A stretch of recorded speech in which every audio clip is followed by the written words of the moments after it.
Good evening, ladies and gentlemen out there in YouTube land. I am Deleted Scenes, human being, American, and YouTube Ronin. I want to welcome you to tonight's episode of Live from Sparkwood in 21.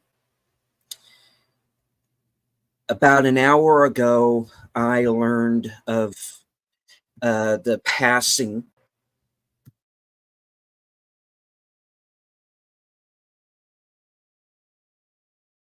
Sorry about that. About an hour ago, I learned of the passing of our friend, our brother in arms, pop culture curator. Our friend Gorilla's Random Thoughts is in the process of preparing a memorial show this evening in honor of him. So if you wish to go over there at any time, I understand.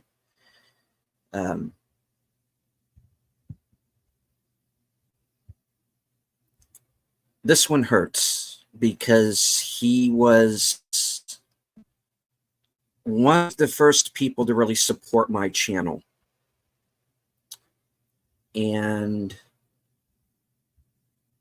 I and my fellow panelists tonight are going to dedicate this show to him.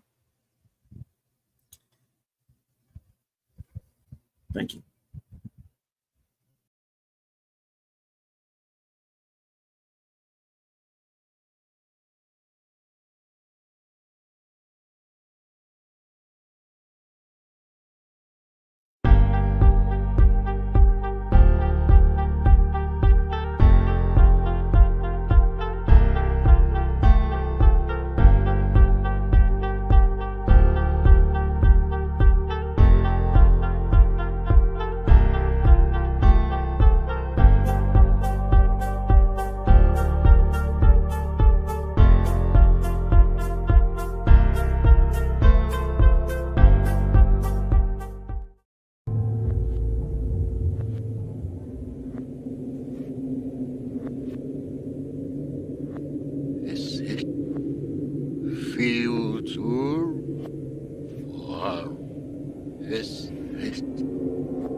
All right, good evening, folks. I'm just going to bring everybody in.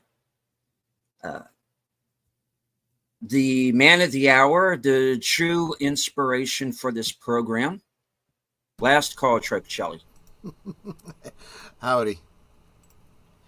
Alongside him, of course, and as always, Netters Network. Good evening, everyone. The man who is dragged kicking and screaming into this broadcast, I was very simply shanghaied, Aged Boomer. I am very Glad to see you, old friend.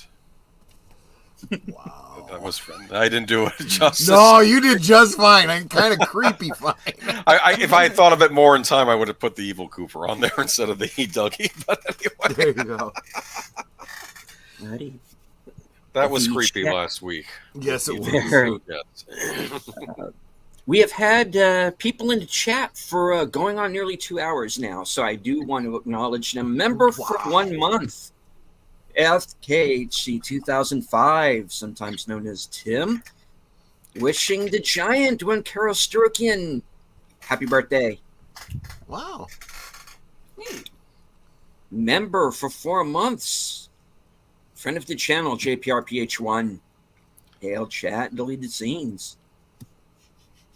The tired midnight blogger himself, Curtis Selby, their fellow channel member. Emoji Queen, Lady Mist.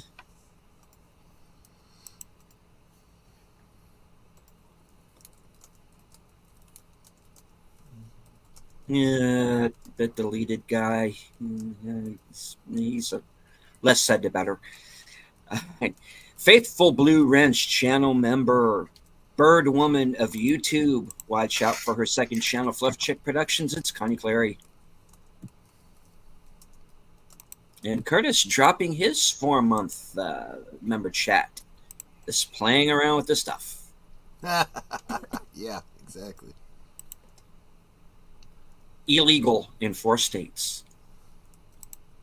Connie also dropping her 4-month member chat. Says, thank you for what you do. I do my best. Because I must. All right. Let's see. Scrolling down. Enigma Severus has joined us. Good evening, sir. And of course, join us in Cosme. The link should be at the top of all of our chats. I'm just saying, I saw the place Spamalot this weekend. It didn't scare me. Well, there's that. Thank you. Moving on. All right. Let's see. Moving on. I don't want to miss anyone. And yes, please go back and watch Netter's show with Pop Culture Curator from February. Yeah, that was a great show having him It on. was. He was a really great guest. So much fun. So those of you who don't know him and want to know what who he was and what he was like, go check that out. I think you'd really enjoy it. Yeah. Mm-hmm. And if you go back and see some of the shows that I've done with Outlaw Bill, Pop Culture Curator joined us on a number of occasions. So, yeah, please keep a good thought for him tonight. All right, moving on. Let's see. And Bill is in the chat. Hello, Bill. All right. I am going to be joining Bill Thursday at 4:30 for Action Theater. And we are going to be watching the movie Red with Bruce Willis, Morgan Freeman, John Malkovich, and Midnight's Edge's own Dame Helen Mirren. Yeah, that was a great cast, that movie. Yeah. And Bill dropping his 4-month member chat. Hail my brother warrior. Rest in peace, Pop Culture Curator. Yes, sir. All right. And all right, I think that's everybody as of right now. Enigma says Red is a great one. 2 is also somewhat fun. Yeah. Sequel, not as good as the first, but it's still worth a watch. Yeah. All right. So I also do not want to skip those of you who are joining us tonight on Twitter, I can't see you, but I know that you're there. Hit the like, share out the stream, let everyone know that we are on. So, all right. We have made it to part 5 entitled Case Files. And Troy, if you would catch us up on the current events. Oh gosh, let's see. So last week, where did we leave off? Dougie spat out coffee. Oh, yeah. It said hi. Yeah. So And we hello got- to Orville Nation. Sorry. Oh, PJ, welcome. So let's see. So we're getting a little bit acquainted with Dougie Jones's family. Again, I think everything we're going to see from Dougie Jones is going to kind of retroactively fill you in on who this character was, because technically he is no more. We are now following an addled, Swiss cheese minded Dale Cooper, who is filling in for the now deconstructed Dougie Jones, which is a very weird thing to say. And if it causes you any cognitive dissonance, don't worry. There is some resolution for Dougie Jones by the end of this series. But so we've met his wife, we've met his son, His friends some of his friends from work. who wouldn't share a sandwich with him. Exactly. Got a little bit more of the backstory of what was going on with him. We'll get a lot more tonight. Didn't really go back to Twin Peaks last week, did we at all? I think there was something to do with. Did we get some? No, we met a new character. We met the officer that deleted scenes doesn't like. Remember? Well, there's that's him. right. Yeah. And we also finally got our first look at Wally, who is the son of Andy and Lucy, who's played by Michael Cera, who's a character kind of patterns himself after Marlon Brando in The Wild One, but doesn't quite do it as well as Tom Hardy does in The Bike Riders. But that's neither here nor there. True. And we He's very much his own guy. we saw an old character show up too. Yes, we did. Bobby. We have seen one, Bobby Briggs, and we found him in a place where we least expected him, as an officer of the law. Yeah. He is the law. He is now a deputy sheriff, which Yeah. is pretty much, the culmination of over 30 years of character development on his part, But honestly, it's one that I had said back when we were watching seasons 1 and 2. I said, I don't think you'll be too surprised with where he ends up if you think back on it, So, and I think that's pretty true. I think the seeds for his character development were laid out pretty clearly. And so you get here and you're like, well, that's a surprise, but, it kind of makes sense when you think about it. Let's see. I don't know if you said hello to the glorious content. Yes, the glorious content. First time I'm seeing you in my chat. Welcome. Hope you enjoy the show. This is a live from Sparkwood in 21. It is a retrospective of the Twin Peaks television series. And tonight we're going to be watching episode 5 of season 3. And if you want to watch along, the Cosme link is pinned to the top of the chat. Yep. Just right-click on there to open a new tab, and you can follow along. We haven't started And yet, Nate but has go joined us ahead as and open well. up Cosme. Yeah. Oh yeah, I suppose I should get in there myself. I'm actually gonna share it so that I'm ready to play when it's time to hit play. Let's see.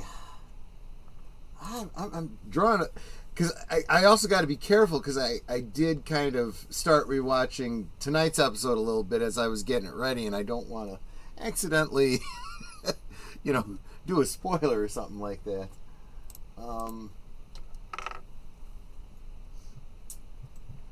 Am I correct? We also had another one of those, or maybe it was the week before, where Cooper is still seeing visions of Mike, the one-armed man, in the lodge, trying to advise him and square away whatever's gone wrong with his transition, so to speak. Yeah, we do get the idea that Mike is trying to help Cooper, and like I said last week, of the denizens of the Black Lodge, he's the one who seems to be certainly the least dark. He's he is the one who is. He's trying to guide Cooper through what he has to do, because we now have Cooper essentially divided into three different entities. We have our Cooper, who is now back into real world after being trapped in the lodge for 25 years, but he's not quite himself. Right. He's not altogether there, and he has essentially taken the place of this character, Dougie Jones. Right. Who, of course, is Boomer's avatar. And so we now have our Cooper, essentially in having taken Dougie's place. Dougie is now in the lodge, or at least as the last place we saw him, he is in the lodge. And then, of course, we have the evil Cooper, who of course, made his presence first known at the end of season 2, who has Bob piggybacking on him and kind of making him even worse. So Cooper is essentially split off into 3 different people, effectively 4 if you want to count Bob. But we got to get this boy back in one piece. Yeah, exactly. And that's going to take a while. And Mike is trying to at least assist in that. So even though, since he is a denizen of the Black Lodge, he is essentially the evil doppelganger. He is the least evil of them. I would even say that, without, being too dichotomous about it, if we try to look at his motivation, we know that he shared early on in the original series that he and Bob were like simpatico, they were like partners or whatever, and he had some sort of religious conversion and eschewed all of the evil they were doing, even to the point of cutting off his arm, to remove the mark of evil or whatever. One connection I just kind of thought of at the moment was the relationship between Mike and Bob is very much like the one between Robert Blake and Robert Loggia's characters in Lost Highway. They were characters who were at one point in league with one another. Oh, yeah. Something happened somewhere along the way that Robert Blake turns against Robert Loggia, and what happens in that film happens. Yeah, that's a great point. So there is, kind of a... And I feel that part of the manifestation of this, and I don't know to what extent you would consider this a good act or a non-evil act. I hate to fall back into my Dungeons and Dragons, terminology, but it does kind of help to simplify, the what I'm trying to communicate. You have good and evil. You also have order and chaos. I mean, you could be chaotic but still be good, right? You could be lawful, strict lawful, but terribly evil, right? The fascism would be like lawful evil, right? And I feel like, to the extent that Mike is good or evil, put that aside for a second, I think he is also trying to be an agent of order. There are certain rules about how the lodges are supposed to work and how they are supposed to interact with the real world, right? Or what we consider to be the real world, I guess is how I really should say it. And Evil Cooper and Bob are purposely circumventing those rules for their own gain. And Mike is like, this is wrong. We got to fix this. And he's trying to work with Cooper to make that happen. But trying to work with Cooper the way things are right now is like trying to build a ship inside a bottle. You can't do it directly. You got to kind of do it indirectly, because Cooper's kind of. Oh, I figure he's kind of like somebody who's drunk, Why you keep someone's calling leading him? around? Why you keep calling him Cooper? It's Dougie. But see that. No, it's Dougie. But it's not Dougie, because we saw Dougie die. Basically. It's a Dougie, and it's okay. Well, I mean, I guess what you're saying isn't wrong, knowing what I know about the creation of Dougie Jones. But I'd almost argue you've got it backwards. Dougie Jones is an aspect of, or was an aspect of, Agent Cooper.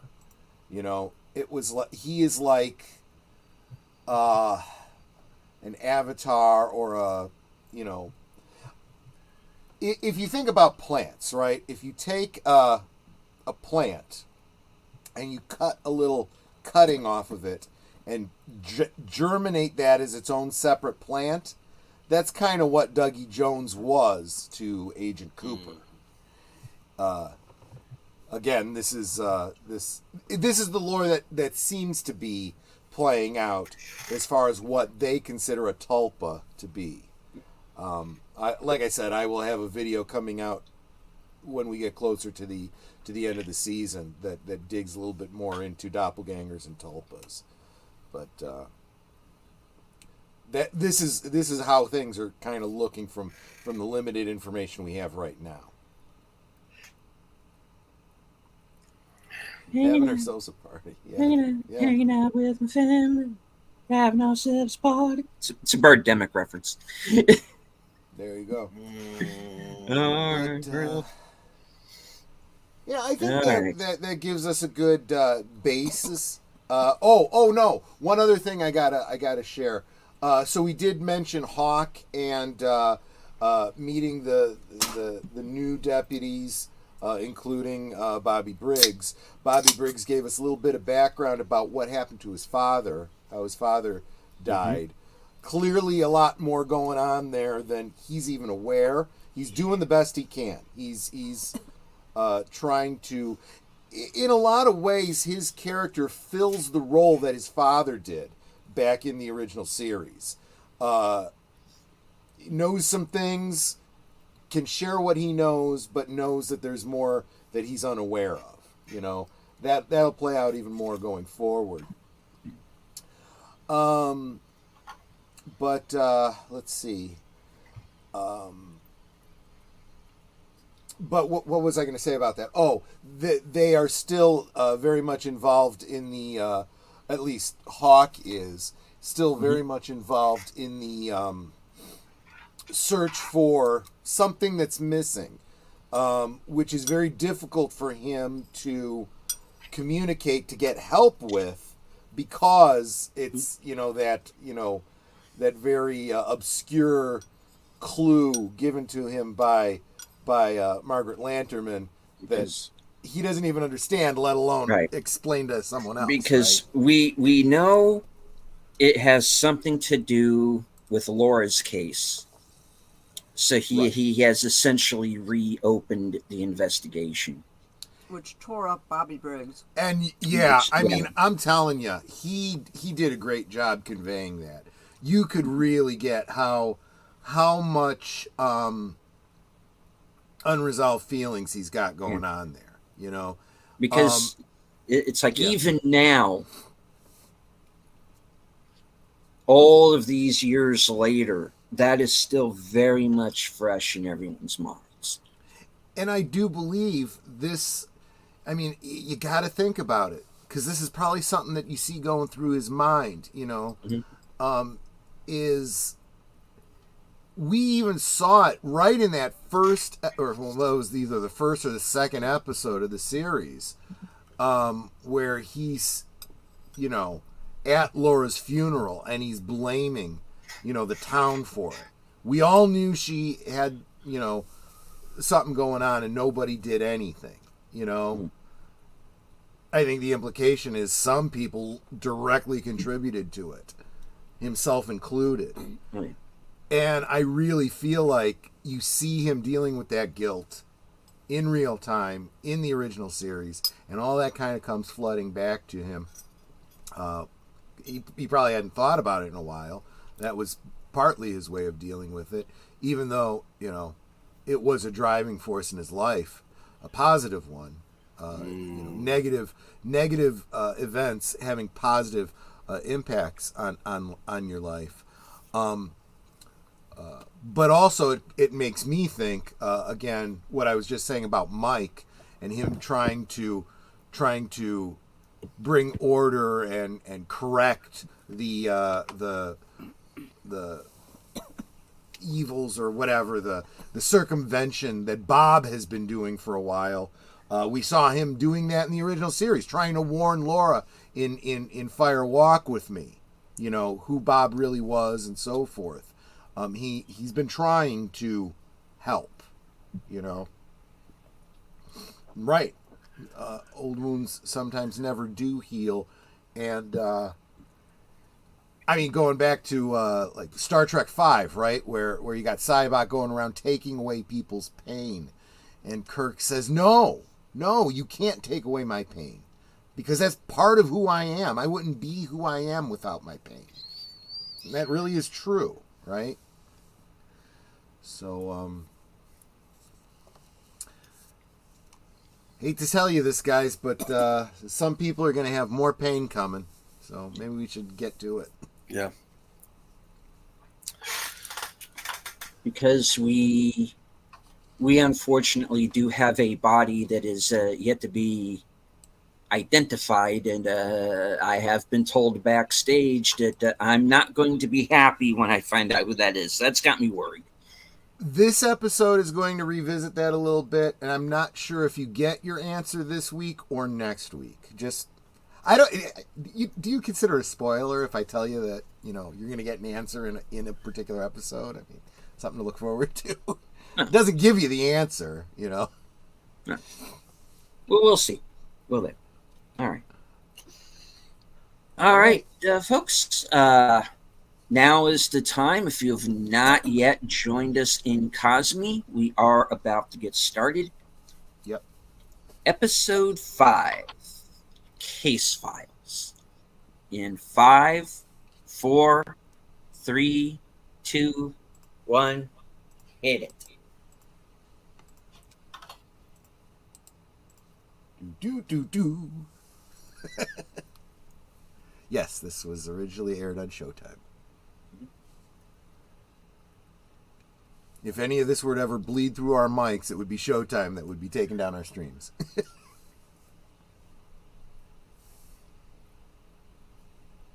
Oh, and I do have to say that the powers that be behind Twin Peaks are as brutal with copyrights and stuff like that as Paramount is with Star Trek. Really? Yeah.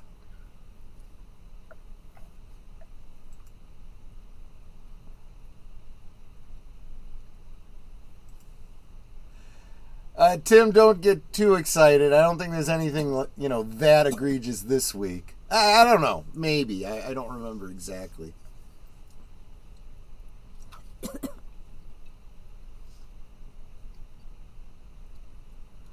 One thing I do have to say, though, I do love being able to see the falls from this angle, like seeing it from above. And it does make me wonder if that's a nod to kind of seeing Twin Peaks from above, so to speak, from a spiritual, from the lodges or something like that, seeing it in a way that you would not be able to see it with your feet on the ground.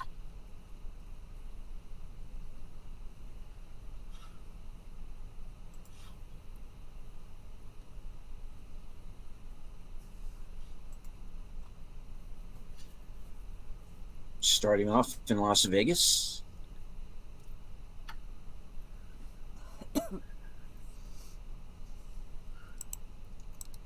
Vegas, baby, Vegas. Martini, yes.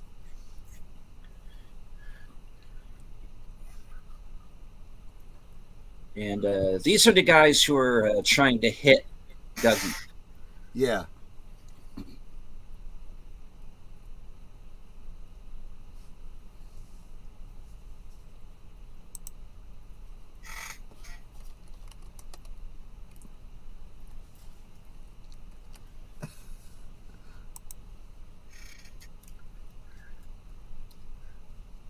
What I don't understand is why they're trying to kill Dougie. Yeah, this is backstory we haven't gotten yet. Yeah. We'll have to. That's a puzzle that'll be. I assume they are the ones he owes the money to. Well, if they kill him, they're not going to get any money. Sometimes you cut your losses and you take strong action because it sends a message. This is what'll happen to you if you don't pay me. But I'm kind of getting the idea of Dougie owes these people money and they owe other people that money. Is Right. the idea I'm getting. I could be. Yeah, it's probably pretty complicated, yeah. I remember those. Yeah. So this is kind of a funny element, right? Oh. Yeah, that's that body. A BlackBerry is a fairly new technology from the perspective of somebody in the 80s and 90s. It's old technology to us. I guess that's corner humor.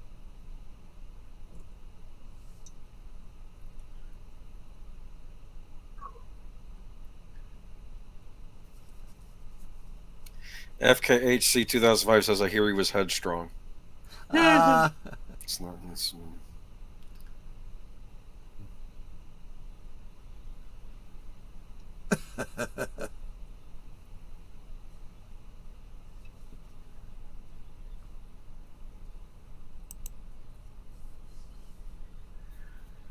uh-oh.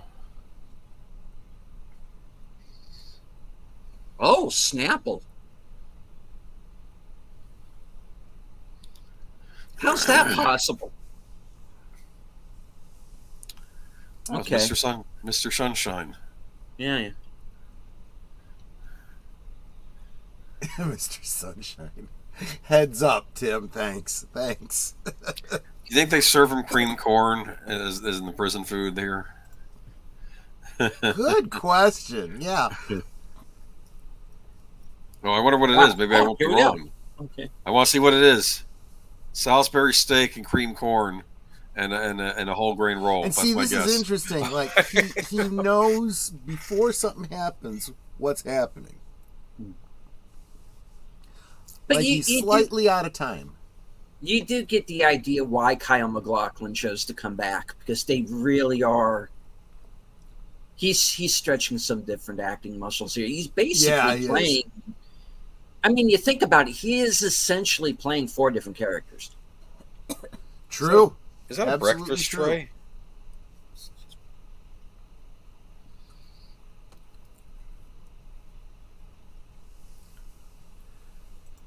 Was that ham and eggs I saw? What was that?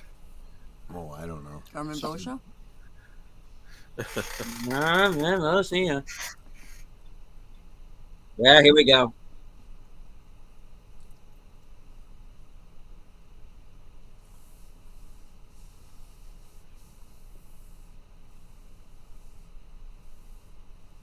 Tim says it was spam.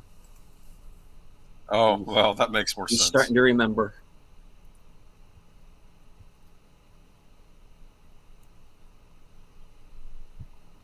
Now, here's when I'm starting to wonder.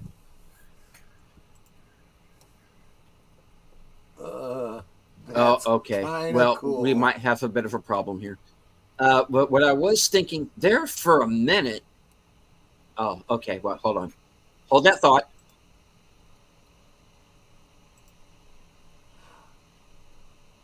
I like how they actually show it, his face morphing into Bob's, rather than the simple Yeah. double mirror trick. Ah, Yup. So Mike Nelson, Nelson, how we're you going to doing, see bud? where he's at now. And again, Gary Hirschberger, great guy.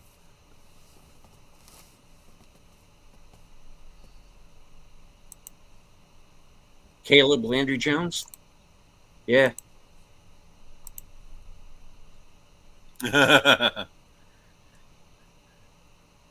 Oh, gee.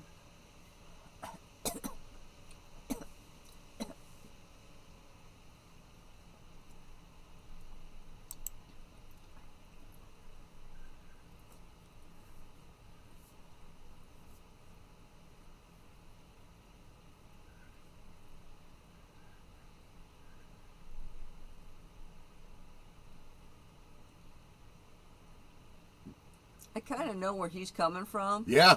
I once tried to help a friend get a job at the company I was working for. I actually recommended her. She showed up in basically a tank top with a little jacket over top and dress pants. Took off the jacket, slung it across the back of the chair when she went into my boss's office, and just did this little casual slump into the chair. It's like, you're not hanging out with your girlfriends, honey. This is a job interview. Yeah. Needless to say, she was not hired. My boss was not impressed. Yeah, you got to dress to impress.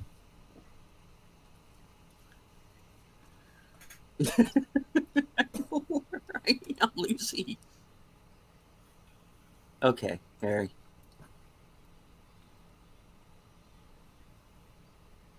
Do we know what kind of illness he's got? I don't think so.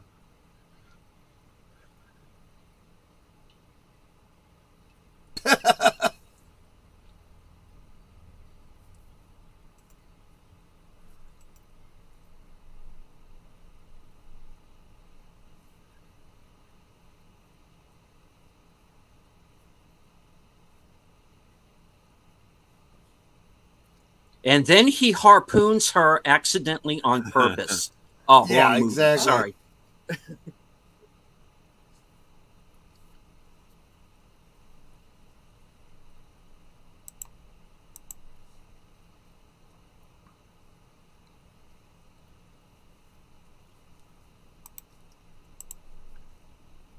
Exactly.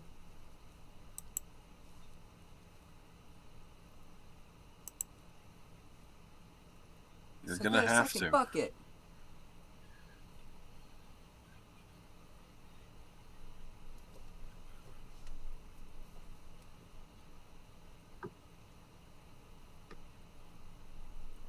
Yet life's not fair.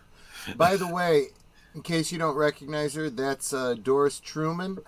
She starred opposite David Bowie in The Man Who Fell to Earth. Yeah.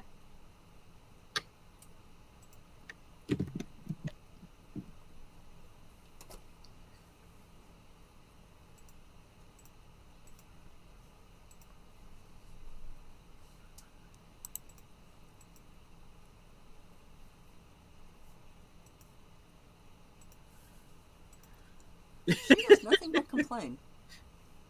Keep in mind that this True. Sheriff Truman is really 35 years old. That's just what. Yeah, this is just the stress he's been under from this marriage, right?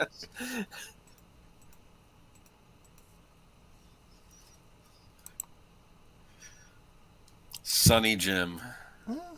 Oh, Dougie. well.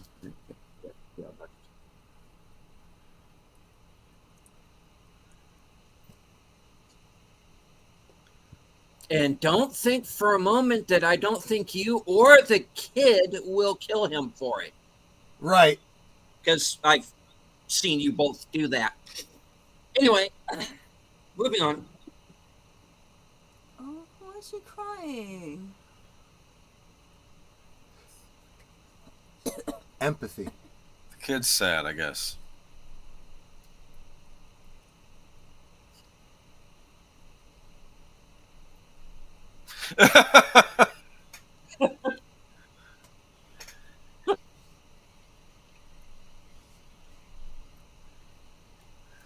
Lady, this is 3.5 seasons in of weird shit. Believe me. Yeah, exactly. This is the most normal stuff we've ever seen here.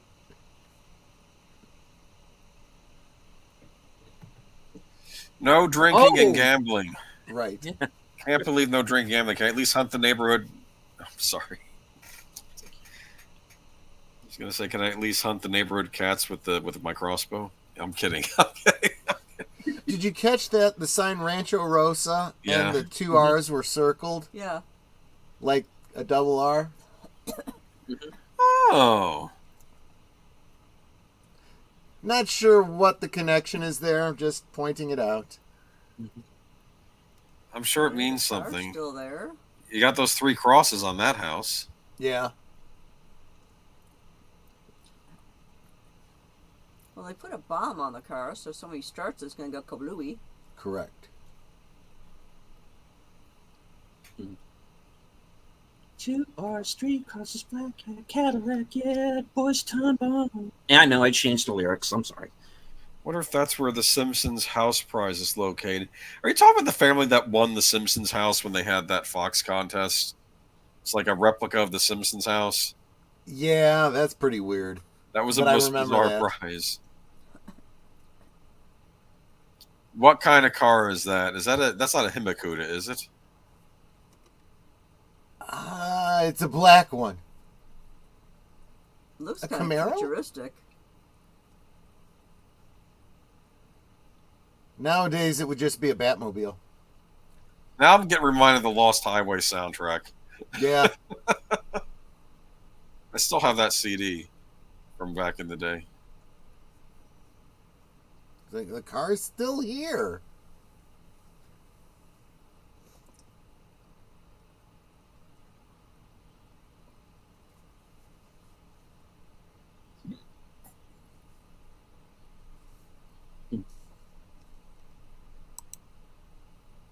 There's a few ways that can go.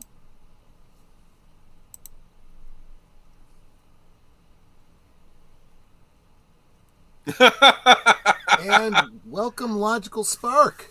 Good to see you.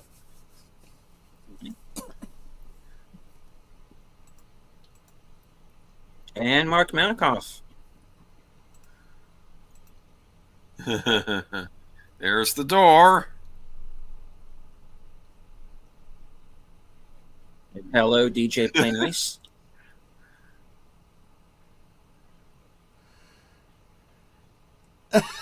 Well, he didn't even open the door for himself. You thought he was going to close it?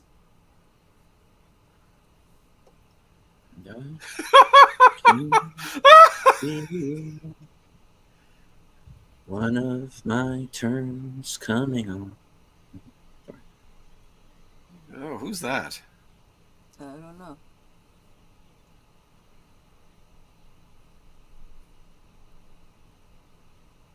It's the little moments like this that make life magical, right? I suppose, yeah.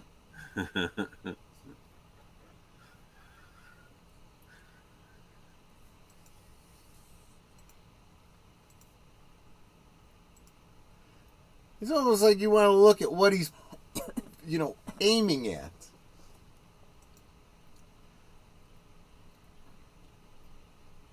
Mm-hmm. Well, it's a good thing he was aiming at something, otherwise he wouldn't have known where to go.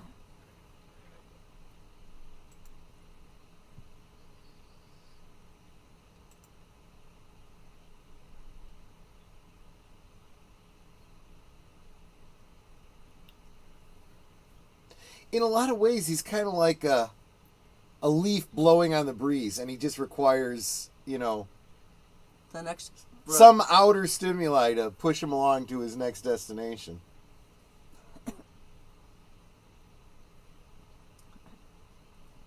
Well, think about it. You'd be a little confused where to go to. Exactly. Yeah.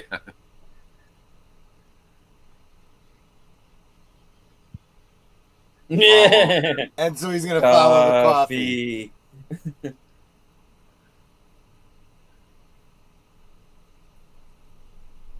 It's like, where'd he go? Hello? Hello. Come back, Sydney Sweeney. I'm sorry, whoever that was. Hey, David Byrne's big suit. Yeah, exactly. It does look like water flowing underground.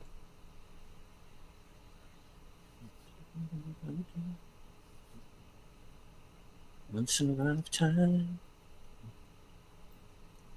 I think the guy carrying the coffee might have already had quite a bit. Yeah. What's neat about this is this shows you what other Lynch shows would have been like if they were set in different areas of the country, you know? True. Oh, that's great. Oh, just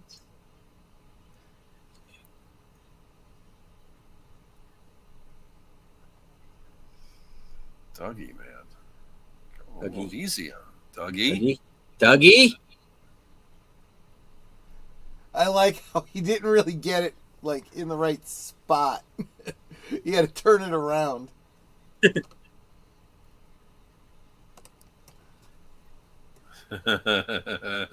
So, by the way, we didn't ask. What's everybody drinking?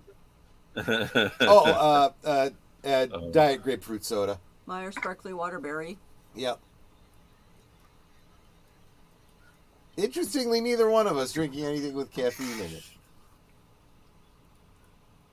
Oh, I am. I've got my coffee going here. In fact, I'm going to have to get up here in a moment and get some more. It's like, I don't know this guy. Okay. This way. This way. This way. Come on, buddy. Easily distracted. Well, because he heard someone say coffee, so he Right? stopped. Lucky 7 Insurance. I'll say.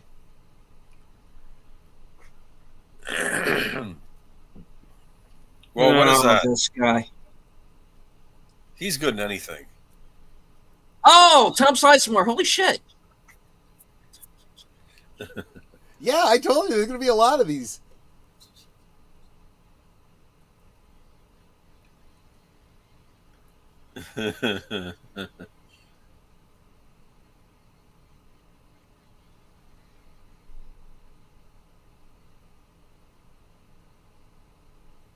Spent 25 years in the Black Lodge. It's kind of the same Yeah. thing. Coffee. Dougie, take a seat already.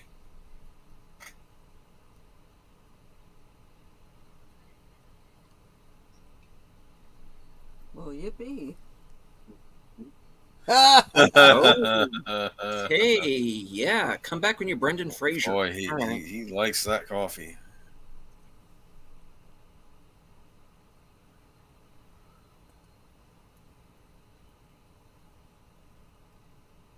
That ugly green jacket. I thought that was like the same kind of jacket that everyone wore in the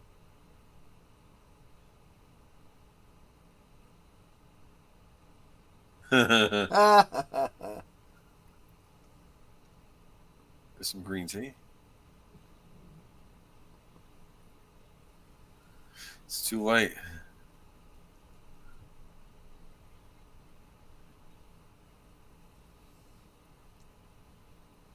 Okay, just give me. Why would you get a green tea latte that nobody wants instead of just getting another coffee? Good point.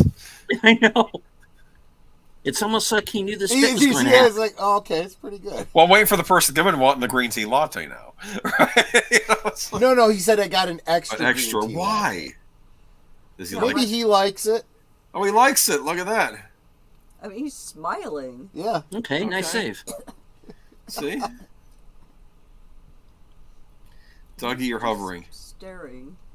Dougie, you're hovering. Because he has zero idea what he's doing there. Plus, there's no chair for him that I see.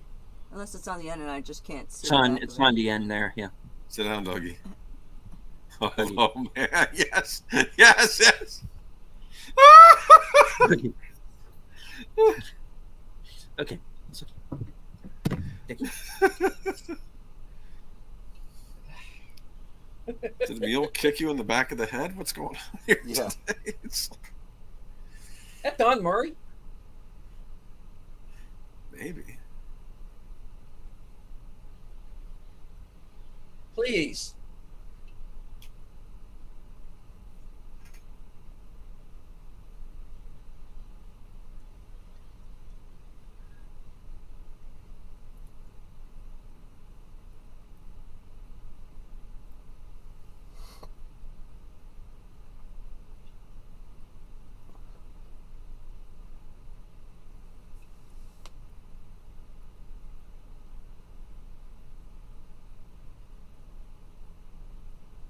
Oh.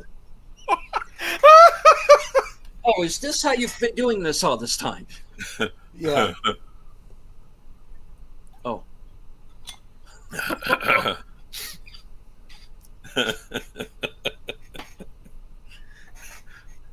Dude, he's going to jump over the table and bury that pen in your head. Say something. Right.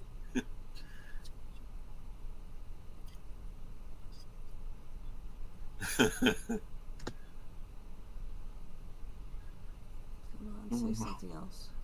Okay.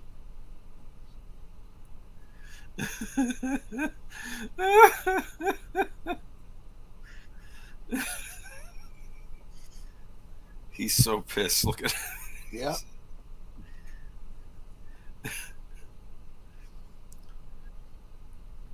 Oh, I love that GIF in the chat. Yeah. Yeah. You want just bring him in. Do you realize you're like the only one in the world that calls it GIF? GIF. I said GIF. Okay. I keep forgetting it. It's like a cognitive thing. I never mind. Even he kicked it. Where am I going? Oh man.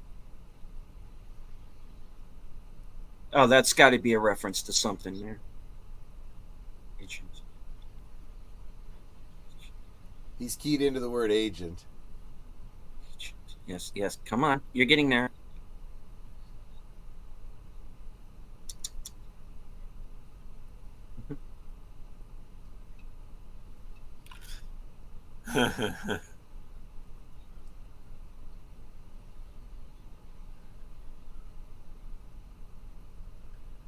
Wow. There we go.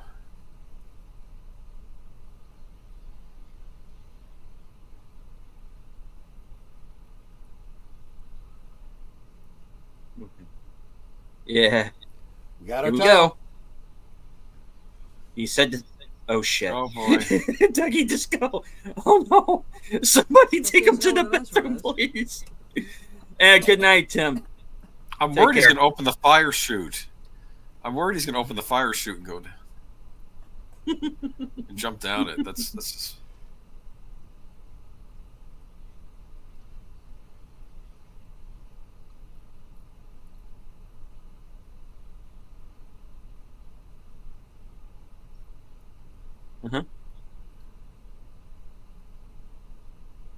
I'm over here. I need to pee. It's like I can't even think of anything other than peeing. This Unless means you're that- into that, get out of my way. No, you realize the content of what she just says. This means that Dougie Jones tried to kiss her before. Probably. Exactly right. But that's when he was heavier Yeah. and disheveled. Exactly.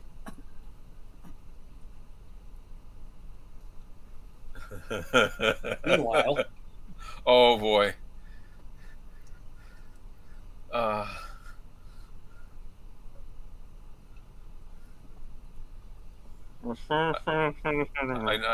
know what's coming. Oh boy. oh, this poor bastard. He thinks He he's looks about- like he's sick. he might be about to die. I don't know. It's like he's seen the Grim Reaper or something, huh? Maybe.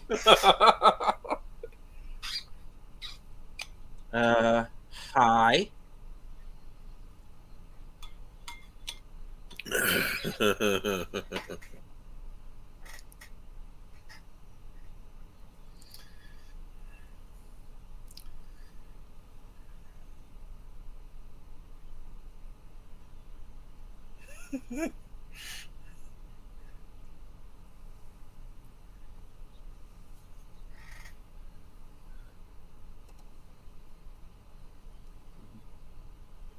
Oh! Ow. Okay, ladies, waiting to John.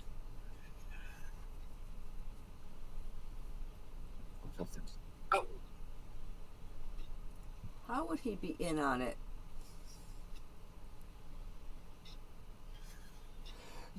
I have to assume there's some history here. Do you think these Yeah, I guys would belong to a stay. certain... Do these Yeah. guys belong to a certain organization, maybe? Well, when you consider that Las Vegas was basically founded by a certain organization, then yes.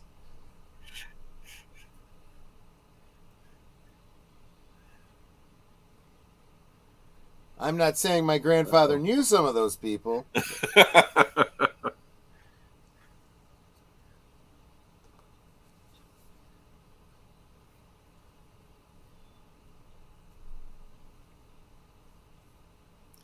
This, believe it or not, this is them being nice. Yeah. Yeah. Better that than getting a ride to the right out to the desert, right? Right. I don't want his job. You got it now, whether you want it or not.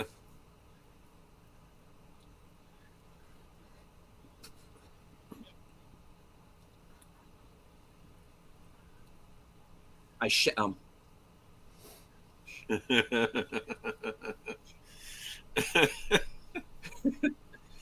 Oh boy. Meanwhile, Back at the ranch. Yeah. movie So the G. bomb is still there.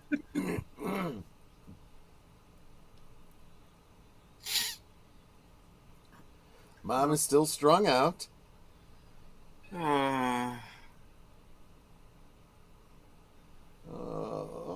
This strikes me as a house that would have corn nuts stashed somewhere, right? Okay. I don't know why. That just popped in my head. Corn nuts. Johnny Lawrence liked them. I was thinking Heather's, but okay. Oh yeah, here we go. Hey kid, I bet there's a Yeah, lollipop. look both ways so you don't get hit by a car before you set off that bomb. I bet there's a lollipop inside that car, huh? Just...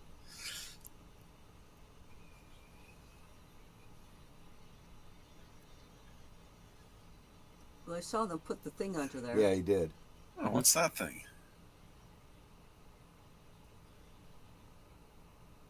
Oh,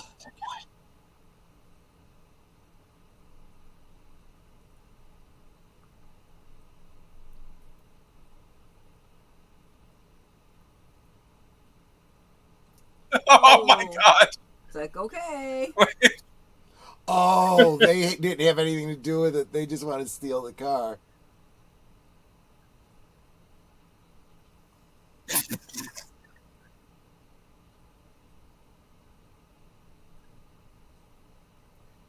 I didn't do it. I didn't do it. But there's Okay. no bodies. Splash They're 3. trying to keep the budget down. Yeah. Would you look how the rubber trim is melted? There's the bodies. Oh. Well, there should be 3. No, the other guys, I guess, were away. Far Yeah, enough. there was I two don't- that got to the car, and the other two stayed behind. Oh, did that wake her up? The big explosion? Nope, him slamming the door. And now okay. There's 2 bodies. Yep. There should also have been one inside. Yeah, well, he's If there was, probably then in there's more than nothing one left of piece. That one. I love how the caption says dramatic music. Yeah, exactly. Kind of sounds like the Mulholland Drive music.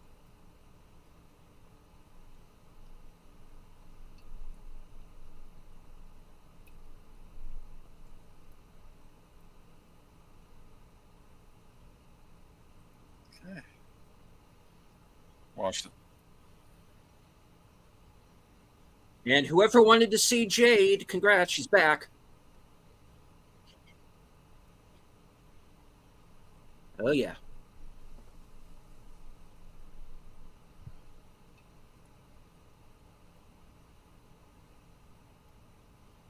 You notice the bag would say "clean place, reasonably priced." Yep.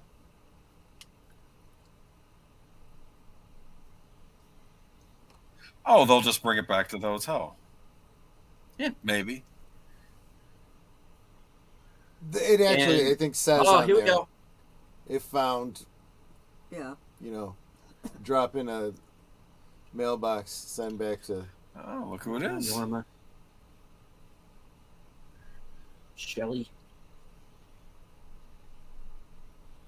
Oh, Amanda, my Seyfried.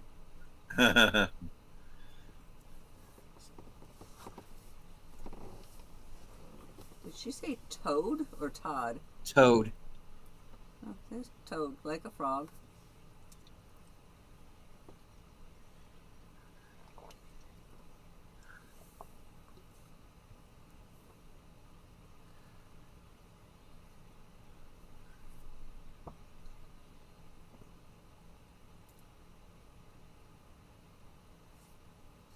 What's the relationship between the two at the counter, Shelley and Bridget? That's Shelley's daughter. Oh, when did Shelley Oh. have a kid? Yep. Okay. And the guy that was getting ripped by Mike, her husband. Oh, jeez. No. Don't tell me Yeah. that. No. Sorry. Refuse. I call shenanigans. Wait, the guy who was being interviewed is the daughter's husband? Yep. Okay, who's daddy? Um, Is it Leo or is it Bobby? no, Bobby. Okay. I know she could have been pregnant with Leo's kid. Yeah, no, she could have been, but yeah, no.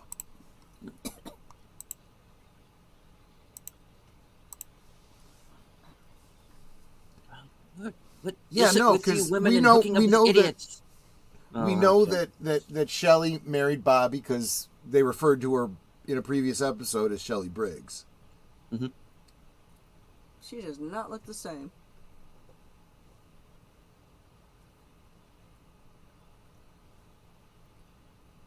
Is that the same actress? Yes. She does not look the same. She actually looks better now. Yeah, she does look good. Yeah. Actually, they both do.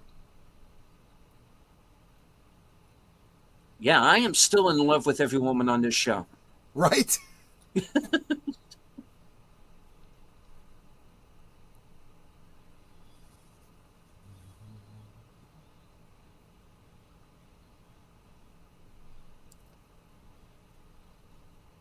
It's Twin Peaks. We are not made of money. You are not Ben Horn. Rethink it. Right, exactly. While we're on the subject, where the hell's Catherine?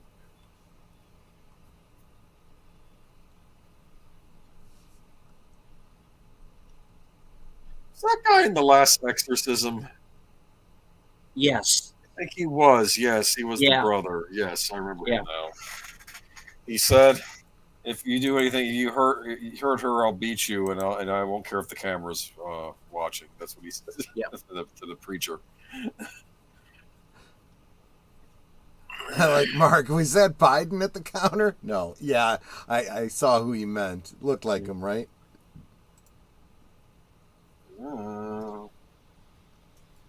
If you want to see Caleb Landry Jones in a really good movie, check out a movie called The Outpost that he's in with Scott Eastwood. He should have gotten an Oscar nomination for that movie. He is outstanding in it.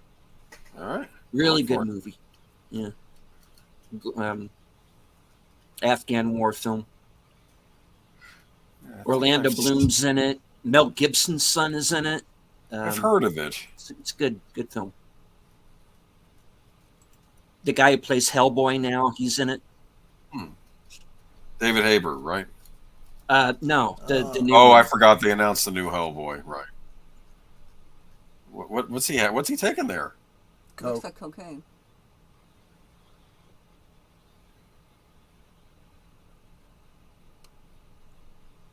That's that's not- going to help.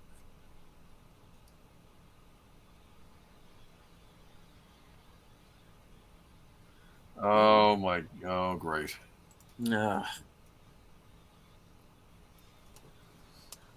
Bobby's going to kill you. You know that.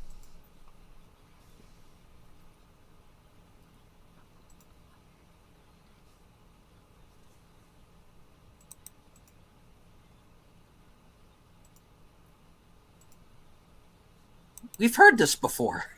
Yeah. My God, we're just falling into the same patterns here, aren't we? That's, I think, the absolute intent. Yes.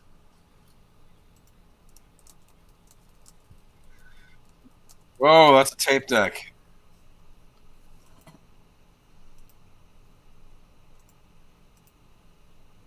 Ah.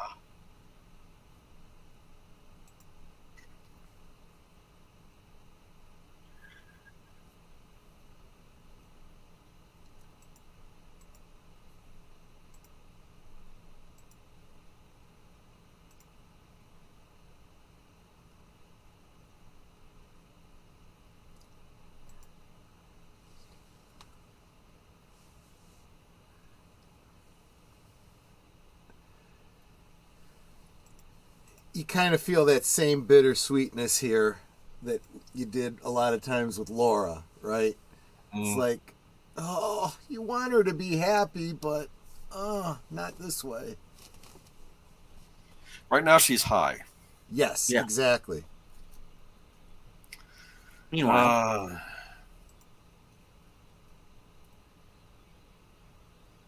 Dougie against the world. Well, I love the fact that everybody's facing the door and he's facing them. But at least you get to pee. Yes. Cannot be overstated what a relief that can be.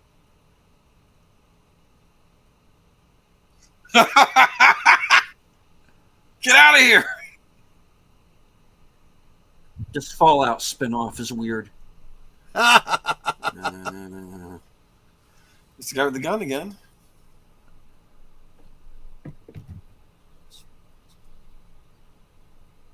At least he stands out with that green jacket, so True. his wife can That find is true. him. It's like, isn't she gonna pick him up from work? It's a lot of Apparently not. that's a lot of homework there, huh?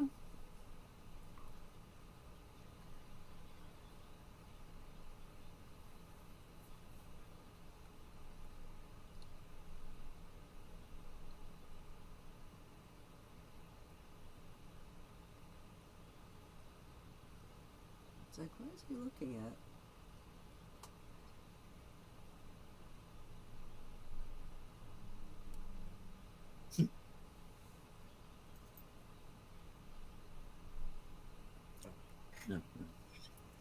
I keep thinking it every time they cut back to town. I go, "Oh, thank God we're home." Yeah, kind of. Back to Twin Peaks for some good old-fashioned American street violence. It's funny you say that because it does seem like everything is, over the past 30 years, has spread out from Twin Peaks, and this is about coming back to Twin Peaks. Just like that key that was just dropped in the mailbox. Mm-hmm.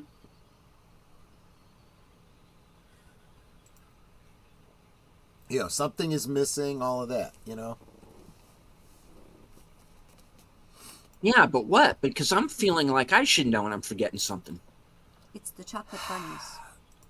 It's actually so obvious. Have you found any Indians? We're not looking for an Andy. I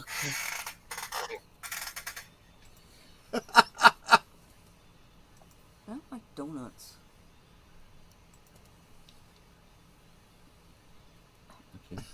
Back to Jacoby. These guys dropping the memes. I don't know where you're finding them. That's amazing.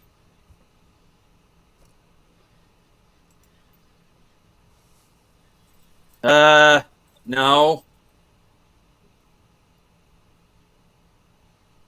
There it is.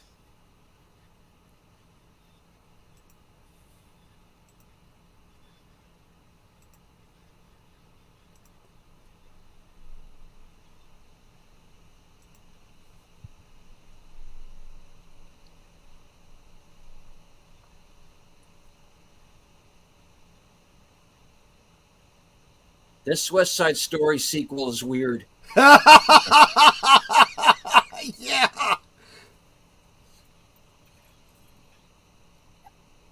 That's a deep dive for those of you who know that Tamlin was in West Side Story. And isn't that how we usually set up our streams? We have everything in front of us like that? And Yep.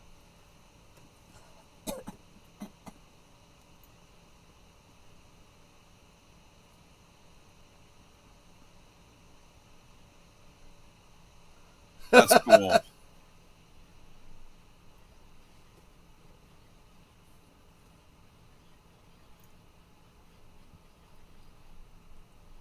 I don't think that's a word.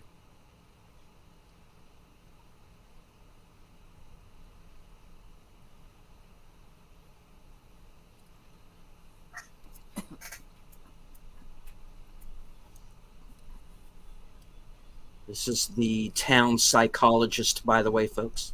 Yeah, exactly. Or it was anyway. Yeah, it was.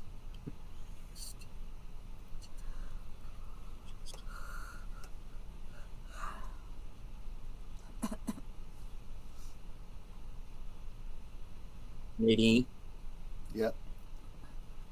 The previous one was Jerry Horn. Uh,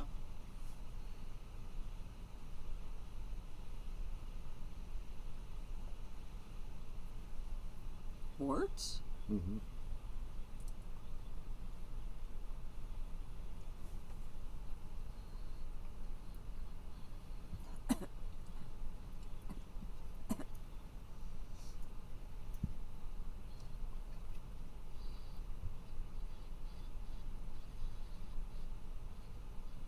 He sounds like me.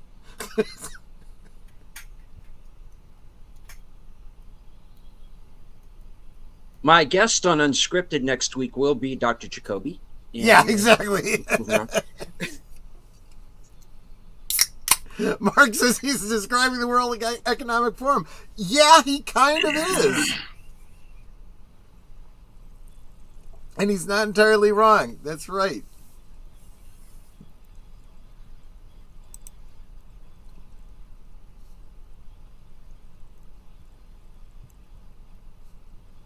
What? What's he Hold doing? on. Don't. What are you doing?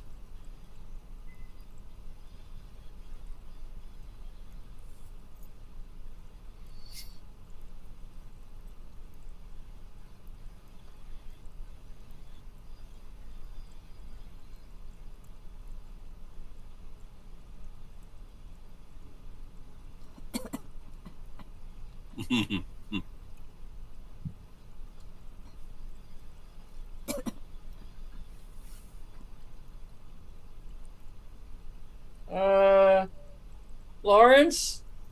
I'm scared.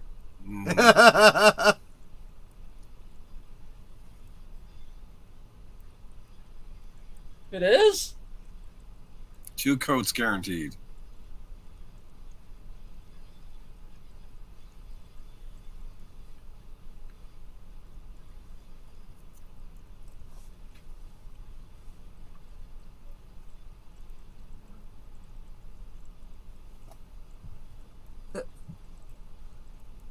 Now, what if you send something to a P.O. box? Who it belongs to? Well, Well, considering there also isn't an actual town called Twin yeah, Peaks. right. Oh, thank God. Sanity. Ernie Hudson, ladies and gentlemen. Exactly.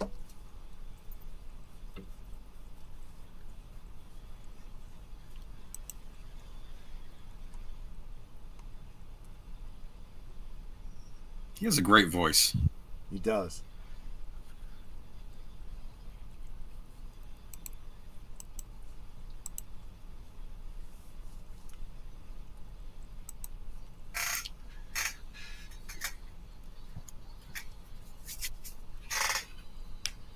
But that's not possible because he died in a fire.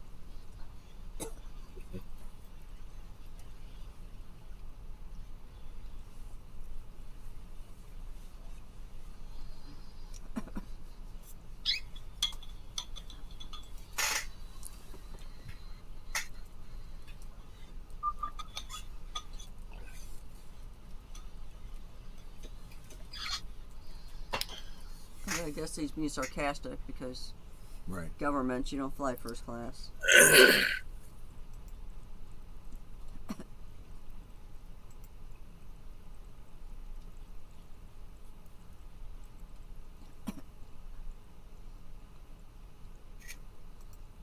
Nice music. Yeah.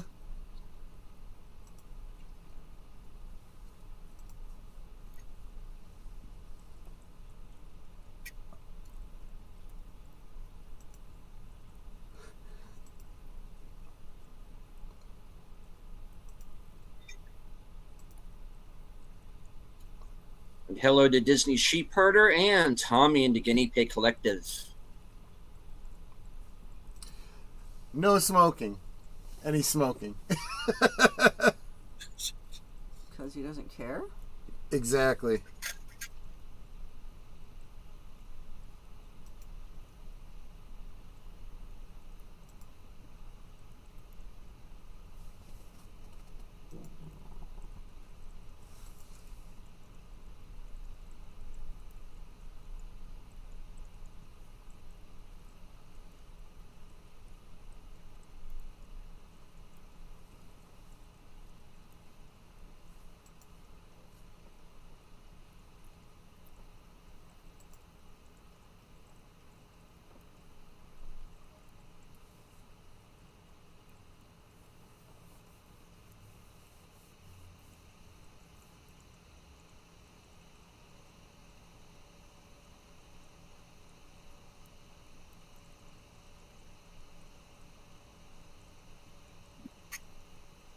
So, hey there, eh?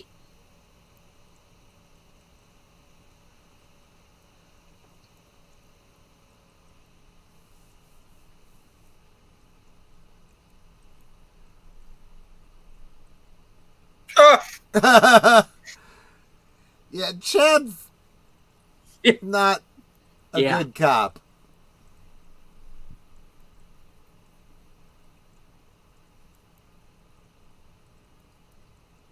You didn't like this guy from the get-go, did you? Deleted scenes. No, I didn't. Oh, look at that. Oh, Morley's. Okay. Yep.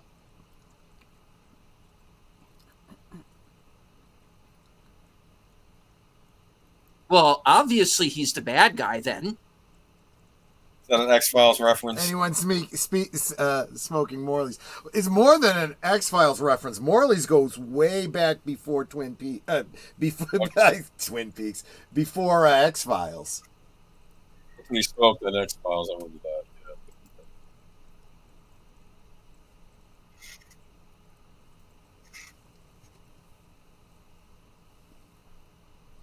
He's gonna light your fire.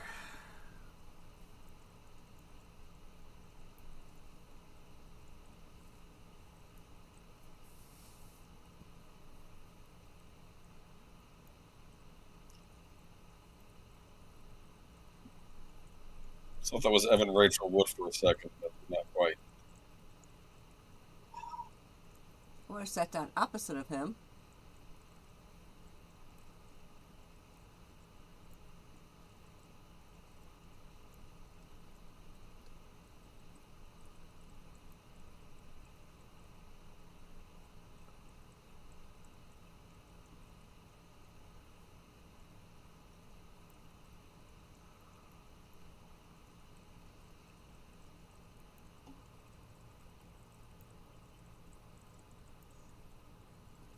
Well, here's the problem here, Leo, part 2. Red over there wields a chainsaw about as well as Bruce Campbell. So, unless... I like the thing of Lisa dancing. Yeah, exactly. Meanwhile, Agent Tammy. is maybe starting to fall for the hunky stud.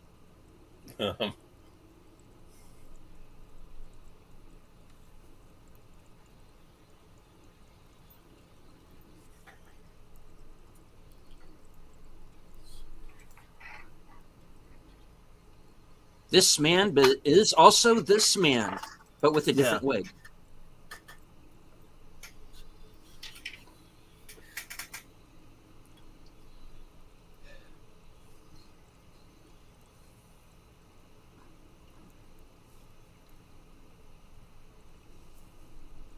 Curtis, I'm convinced you're just screenshotting this. I know, right? Him and Nate both.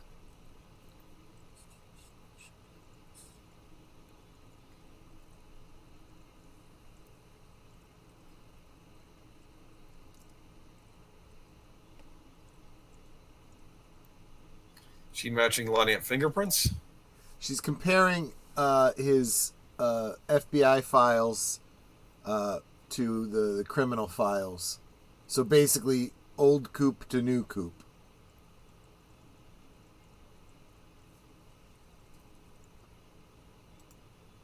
Are the fingerprints reversed? I don't remember.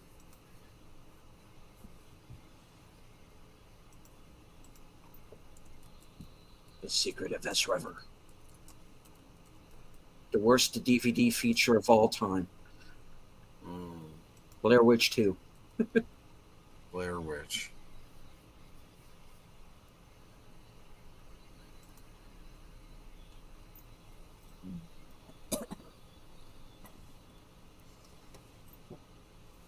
I'll need my plane. Where's my plane? Wrong show, sir. Damn it. Mm-hmm.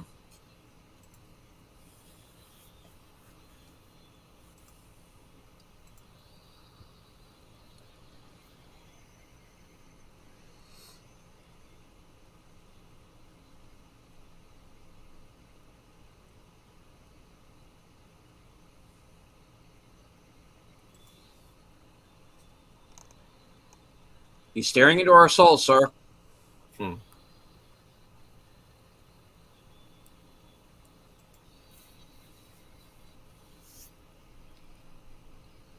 Ghostbusters?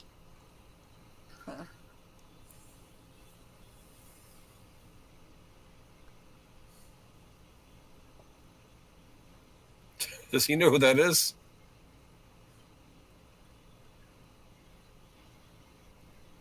Mr. Sherlock. Well, no.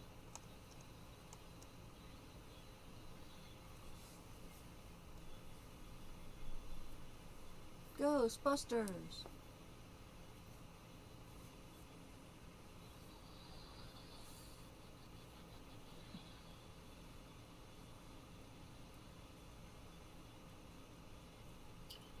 That's way more numbers than you for a phone number.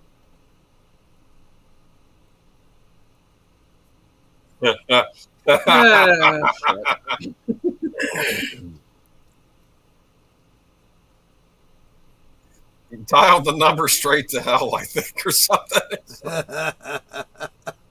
Mark. Strawberry.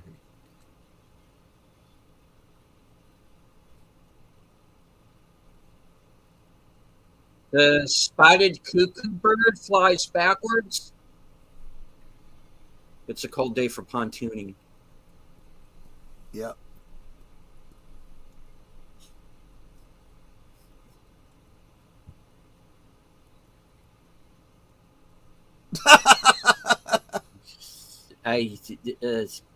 It's Cooper stuff. It's Cooper stuff. Okay. Meanwhile. Okay, we're in Argentina now. Okay.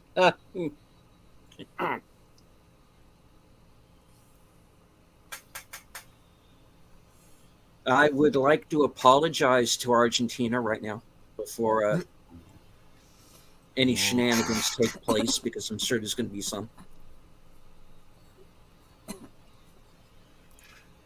And this book ends back to Lorraine.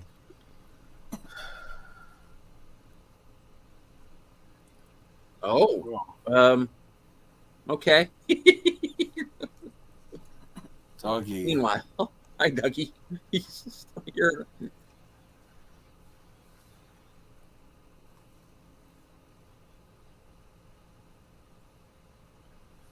You're gonna get in trouble, Dougie.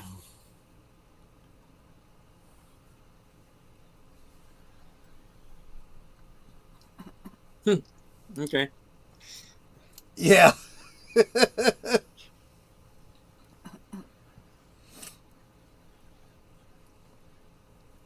Poor Dougie's just left sitting there.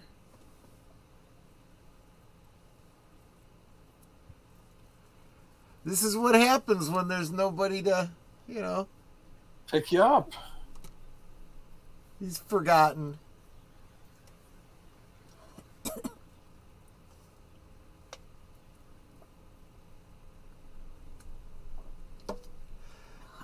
Curtis says this one didn't end with a musical number in the bar. I feel lost and confused. Well, the musical number comes a little bit early with what's his name? Richard.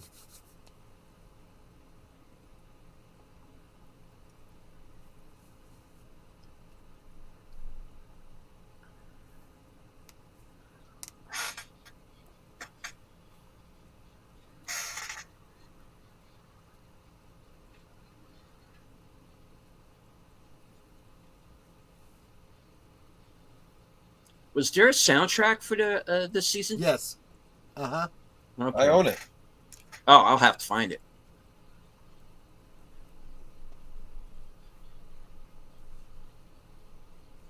Okay.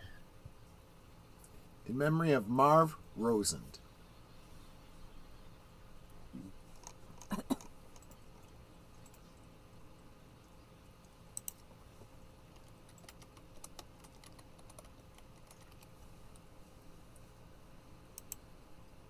Anyway, you guys were asking earlier about who Toad was. That was Marv Rosend. Oh. Alrighty then. But he had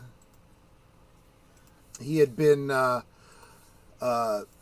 he was reprising his role from The Missing Pieces. Technically, we didn't see him in Twin Peaks proper, but then he's kind of restored in The Missing Pieces. So there you go. Well, that was a lot to take in. Again, you kind of get a blend of some straightforward story, although because we're seeing it so incompletely, it may seem weird. You get Chad, you get Richard, you get some stuff that's going on at the Roadhouse.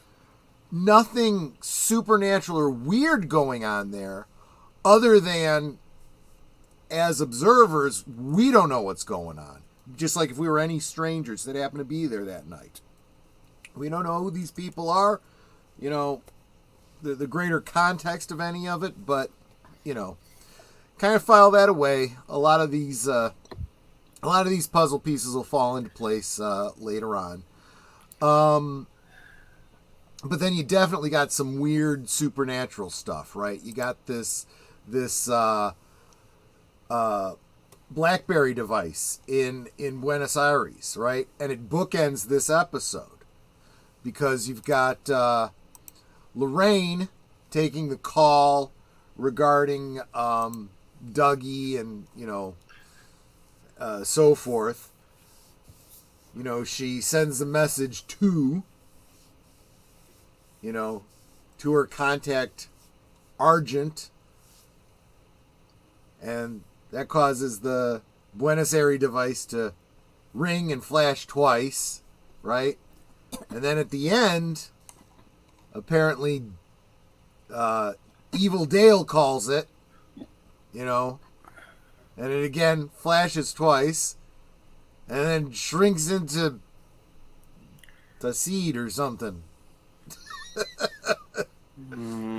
So, what's that about? That's probably the weirdest part of this. We found a ring inside the body that belongs to Dougie. Dougie. It's Dougie's wedding ring. Which, of course, is weird.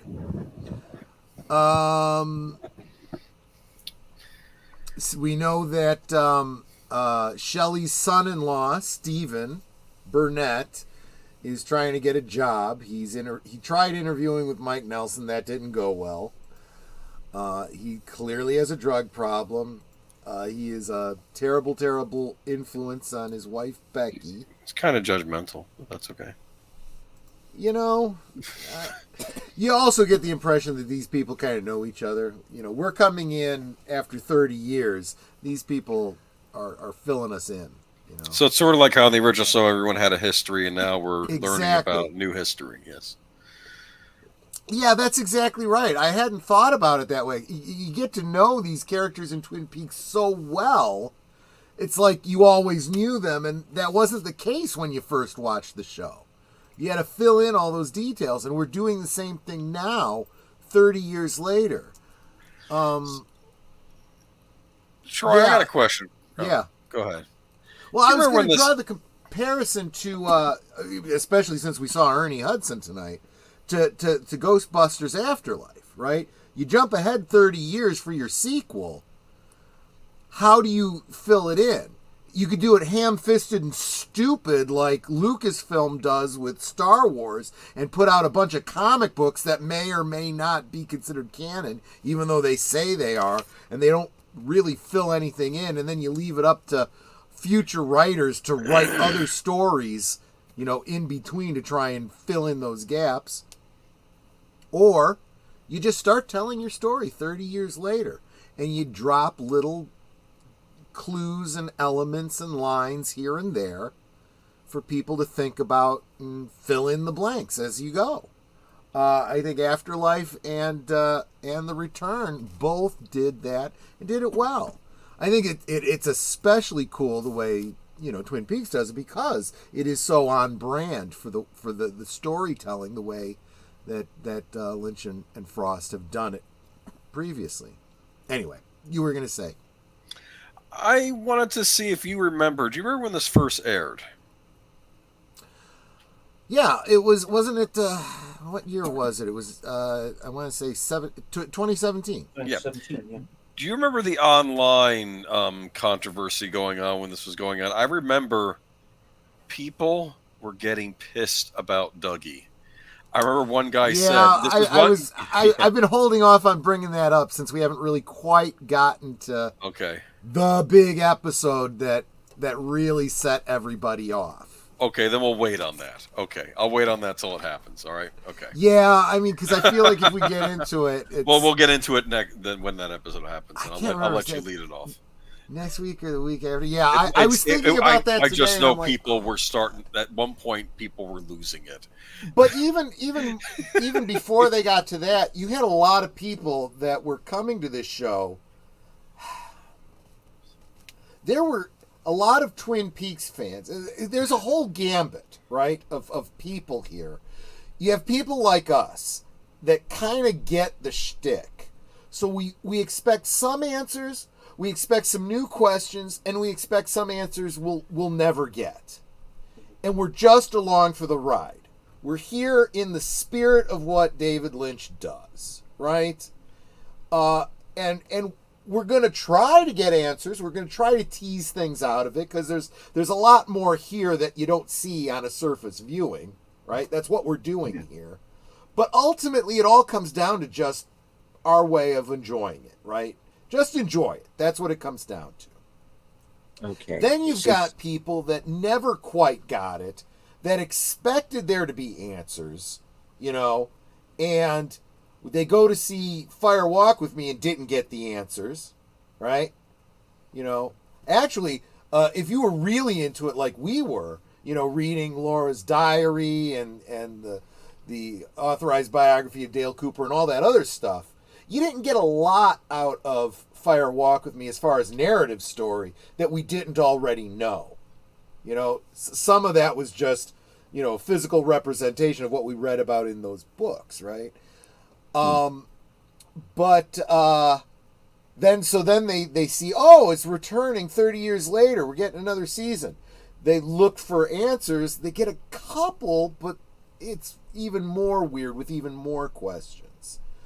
In a way, I almost feel like it's David Lynch saying, keep looking for answers with me. I'll just keep giving you more questions. We'll just make it more complicated as we go. And they some of them got really annoyed, and it's like, fans like us were going, well, what the hell did you expect? That's what this is. This isn't just Melrose Place reunion show or something like that. If you saw the original, if you didn't see the original series and you walk into this season blind, you are going to be so lost.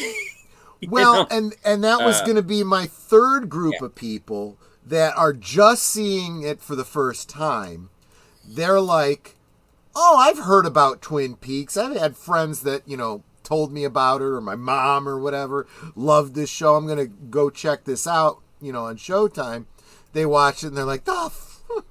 Although, if that's their initial reaction, they're probably going, okay, well, I didn't see the first 2 seasons and that movie, so maybe I got to go get caught up. Their benefit is they have access to the internet, right? Mm-hmm. So they can catch up. They can, read the notes. They can do a lot of crash course in Twin Peaks that was much harder for us back in the day. So from that group, we end up with the people that are still frustrated because they're not getting any answers. And then you get new fans that go, oh, okay, I guess I'm not missing so much. I am kind of, and then they start digging into the lore and they start doing the same thing we did, but many years later. And in some cases going to, get-togethers and conventions and going to Reddit threads and stuff like that, interacting with the old fans, kind of bringing new ideas, getting some help from the old timers and stuff, which is, of course, great. And then, of course, you've got another whole group of surface normies who came to this and goes, okay, this is just weird. I don't get it. I don't care. Walk away. Oh. I do want to bring up something that Nate brought up in the chat, which I think he might be a little confused here, or maybe not. We'll see. So the body in the hotel was Dougie's body. So it's not bloated from being dead. It's because Dougie was a big man. That's why on Cooper, the clothes are so big, but who was the head? All right. I don't think the headless body is Dougie. Right. Yeah. Based on the information that there's a couple things. There's a couple of clues that you get. First, we saw the actual Dougie get pulled into the lodge and deconstructed. So his body doesn't exist anymore. It's a fair theory. Oh, well, maybe this is his body, but where is his head, right? This body is a little bit bigger than Dougie's was. So Dougie, of course, still played by Kyle MacLachlan. He's wearing a bit of a fat suit, right? With makeup to give him the jowls, the puffy face.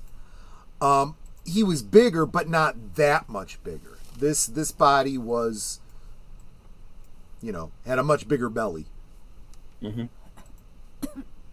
And the woman we've more or less established, because she does have a name, because they have a head that can identify her.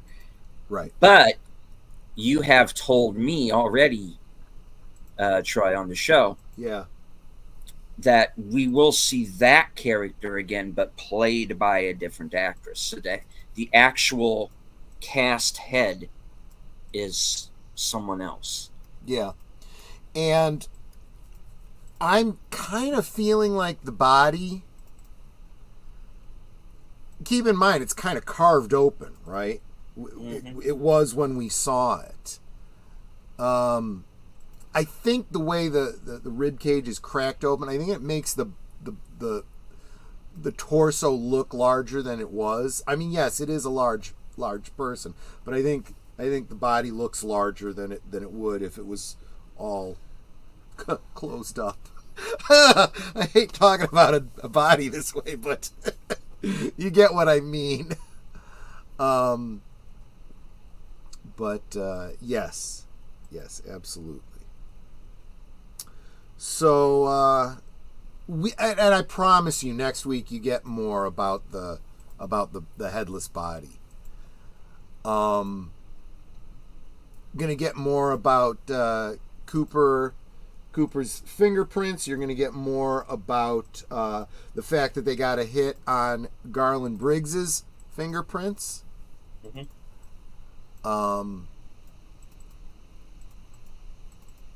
I mean, and it kind of makes sense that Ernie Hudson's playing the character that is doing follow-up investigations on whatever Garland Briggs was looking into, because something weird. Who are you gonna call, right? Oh, is that, you think that's not obvious? Oh, okay. I don't know if that was directly intentional, but or just serendipitous, but it works. Dr. Jacoby is now a web host. He's doing He's YouTube. a YouTuber. He's a YouTuber going by the name of Dr. Amp. Right? He's got at least two regular viewers, Jerry Horn and Nadine Hurley. Right? His whole shtick is out of the shit and into the truth. I couldn't help but think that maybe they were kind of suggesting what's his name? Jordan Peterson kind of thing. Clean your own room. Mm. Clean your room. Well, it's a self-help thing. That's what it looked like to me. Yeah. And uncover the truth. I think that's very much in the mindset of someone like a Jordan Peterson, but also kind of a meta reference to us as viewers watching Twin Peaks, trying to get into the truth, right? Or for people like you, Boomer, the truth is out there, right? Yeah. The truth is out there. The truth will set you free. And Richard and Chad at the Roadhouse. I don't know if this makes a difference, but the name of that band was Trouble. Mm-hmm. I think that's kind of appropriate. So there are some not charming people on this show. No.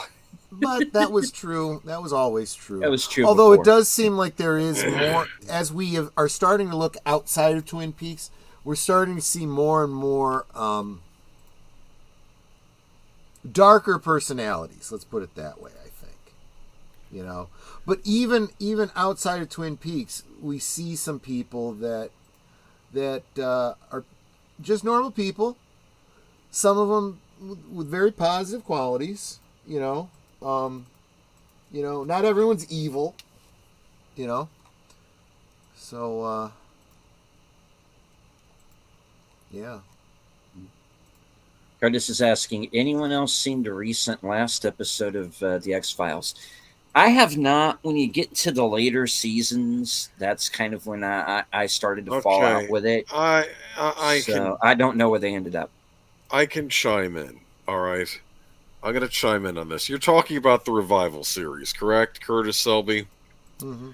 The Revival series that when they came back for the 2 seasons later on. Now, this was in recent years. I don't know if this was after the Twin Peaks revival. It might have been around the same time. But anyway, here's what I think.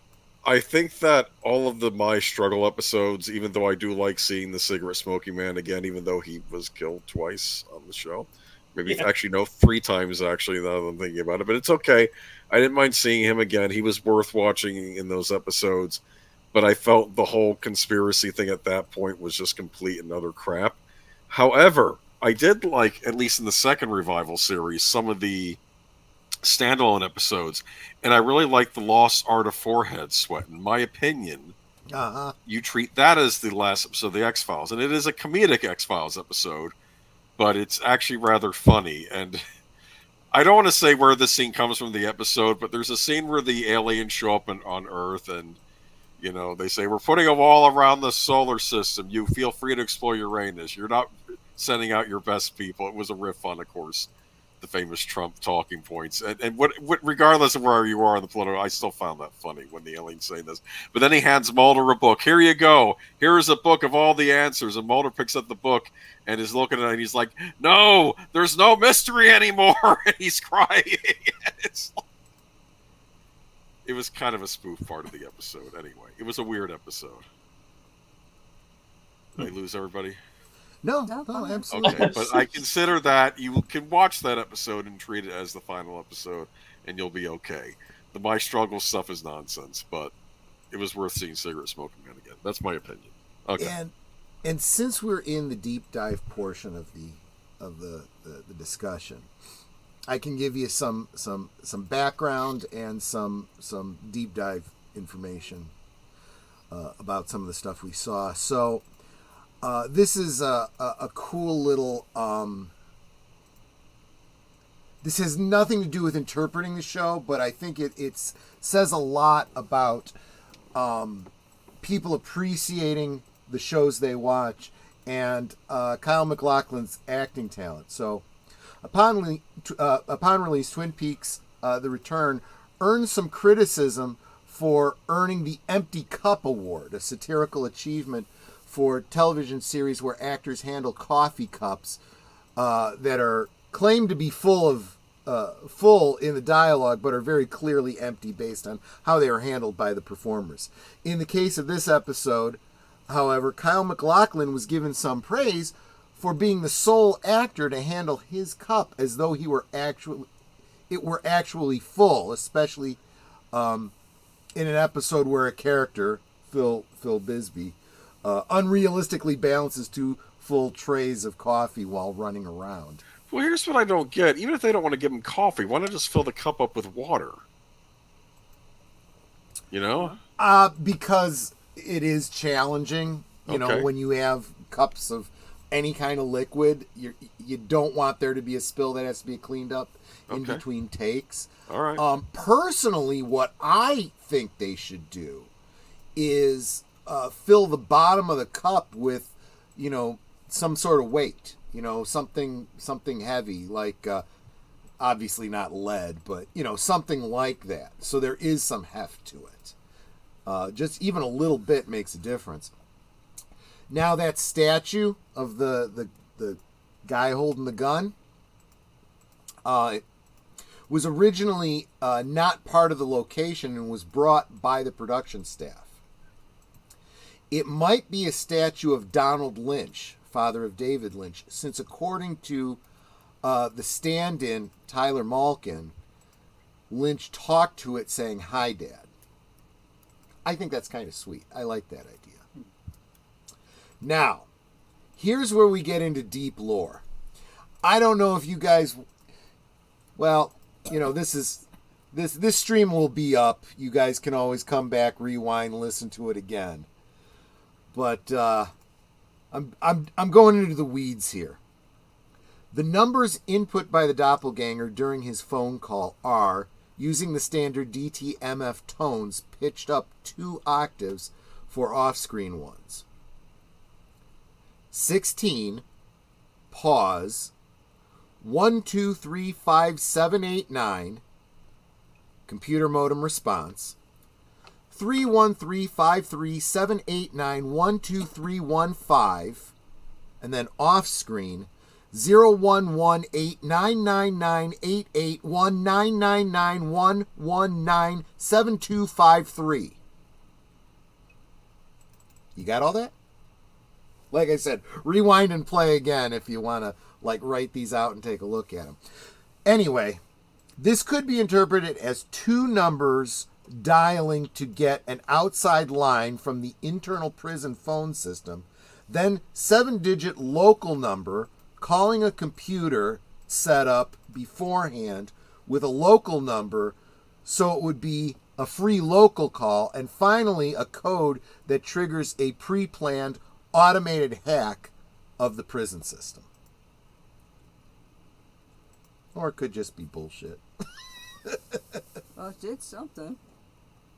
Although it is, the 0118, yeah, does absolutely seem to imply that. So, I don't know. Just thought I'd share that with you so you had something to think about if you wanted to do that deep a dive. Again, you never do know if the people making the show intended that or not, so. Okay. Oh, hold on. Wilmer. Hi. Go ahead. I lost internet for a second there. Of course. Okay. What's that supposed to mean? Yeah, well, you lost connection because, you were trying to dial the phone and you interrupted your modem. I remember those days. Yeah, exactly. Don't call the house. Don't pick up the phone. You'll knock me off the every internet. time I tried calling my own number, I got a busy signal, probably because I was on the phone. I kid you not. I mean, that's really what would happen. It would. I've done that.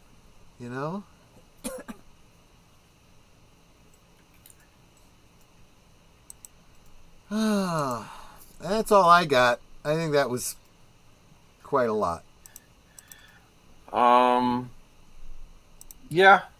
I did like it when Dougie called out the guy and said he's lying. Yeah, there'll be payoff for that next time. He was pissed. He was not happy. And he's got a lot of work he has to do. So he's going to have to figure out how to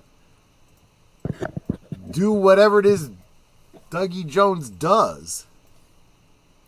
And Dougie he Jones actually pulls it off. In that I drop the key so I bend down and not get killed kind of way. Yeah. he needs a sandwich. Yeah. See, that's the other thing, too. He doesn't know how to do anything for himself. He doesn't know how to eat, drink. It's got to just be given to him, He can't even go pee unless someone points him towards the toilet. I like the guy with the green tea, though, Frank, when he said... Did we lose him? Uh-oh. Wilmer, speak to us, lad. He may have lost internet again. Okay. Yeah, this is what happened there. It got me. It seems to imply to me, like you guys were saying, well, why does someone buy an extra, what was it, chai latte or green tea latte? He goes in. You get the impression this guy's been buying coffee for the team the whole time, right? He knows who he's getting it for and why and what they want. He didn't bother to get. One for Dougie because he didn't think It sounded like he was playing Ragtime Girl. That's funny. And now you're in here twice. What? Yes. How am I in here twice? Your icon shows up two of twice now. There are two of Maybe you. I should leave and then I'll come back in. This doesn't make any sense. I think Twin Peaks. what we would have to do is boot you and then you come back in. Boot me. I Just don't think kick you me can- out. It's fine. Oh, wait. Okay. Okay. Come Okay. back. Add to stage. There you go. Thank you. There we go. It's like the Okay. two Coopers now, right? Yeah, exactly. Too bad one couldn't be like reversed, right? Right. I felt like so he knows who he's getting coffee for, how they like their coffee, and apparently he's been doing this for a while. Even down to I didn't bother getting one for Dougie because he hadn't been here for a while. I thought he wasn't going to be here today. Okay. So when he gives him Frank's coffee, he's like, Frank doesn't really drink it anyway. I got an extra latte. Why did or not latte? Yeah, well, it is a latte, a green tea latte. Why did he get an extra green tea latte? Maybe he likes it. Maybe that's what he drinks. But also because he figured, I know I could pawn it off on Frank if I need to because he'll drink anything. But Frank really seemed to like it. He did. Really? That's what I want the coffee. It was all and coupling it with the fact that what's his name said, he doesn't drink it anyway. It's like he only wanted it because that was his coffee. That was the only reason he wanted it. It's all the office politics, all the little big, It kind of is. It kind of is. And then he tries the latte. I'll bet you. And again, we probably don't see a lot more of this because this is a side thing. We just happen to be there with Dougie when this happens. You assume these people have their lives and they continue on without our observing them. But I would imagine going forward, he's like, instead of getting me coffee, can you get me that green tea latte thing that you did last time? I wouldn't be surprised. Yeah. Something like that happened to us last night. After Netter went and got her tooth worked on, I took her to get a chocolate. Well, originally we were going to order a chocolate shake with a spoon, but she ended up getting a sundae. Well, I decided to get a sundae too. I ordered a peanut butter parfait. The girl was having a very bad day, and she instead made a strawberry sundae.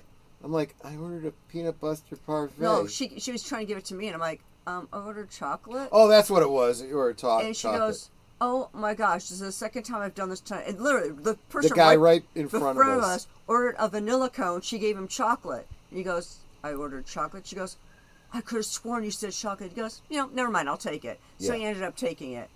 And the same thing kind of happened with us. And I was like, yeah, I'll take the strawberry. Well, she did make me a chocolate one. And then she put the strawberry one behind her. And then Troy was like, yeah, I'll take the strawberry, So she only charged us for the one because of her mess up. But it's like, you know what? It's still fine. We would have paid for both. Yeah. And Troy liked it.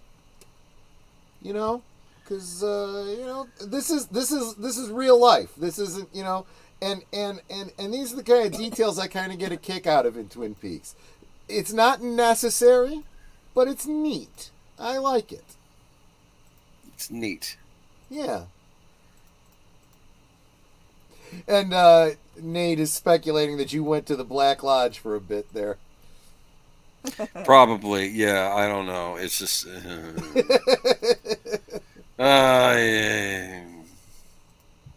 Well, it kind of is like trying to communicate out of the lodge, right? Through all the static and electricity and stuff. Are you having weather again, Boomer? We are in stormy season. In fact, there's a little worry about something forming out there in the Atlantic, but we don't know enough yet.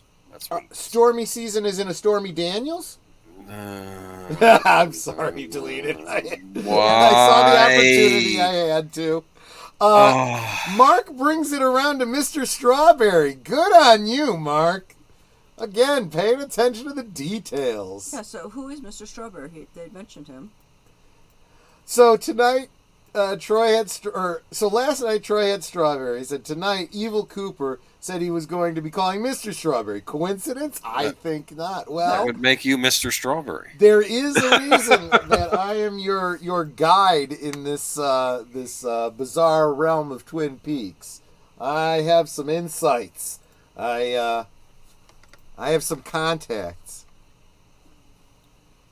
Just saying. Twin Peaks. Yep.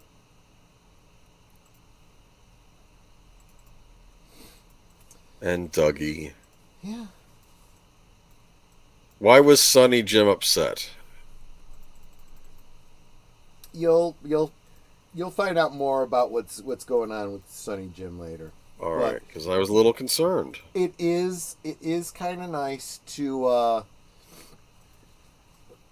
realize that even though cognitively Cooper is a little bit lost and not entirely there, when it comes to empathy, he's 100% spot on.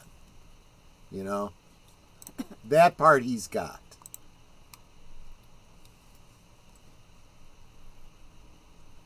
But yeah.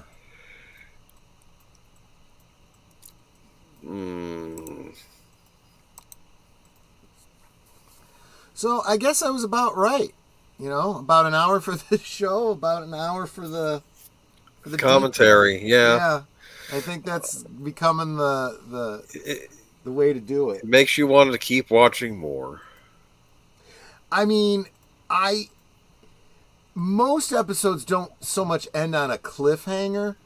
This one kind of does for me. It's like you're worried about Dougie. It's like I don't want him to stand there all night. He may have to pee again. Exactly. That's exactly right. Can't believe the bathrooms at that place have locks. I've worked in many offices that were like that, yes. Wow. I usually it's when the washroom is outside of the office. So like you have in this case an insurance company. The bathroom isn't within the suites of the insurance company. It's outside and shared. It's locked, and everybody who goes to the bathroom has a key to it, so that random people can't just go and hang out in the bathroom. It's a security thing. Yeah, that's really an issue that people have had to think about for quite some time in bigger cities.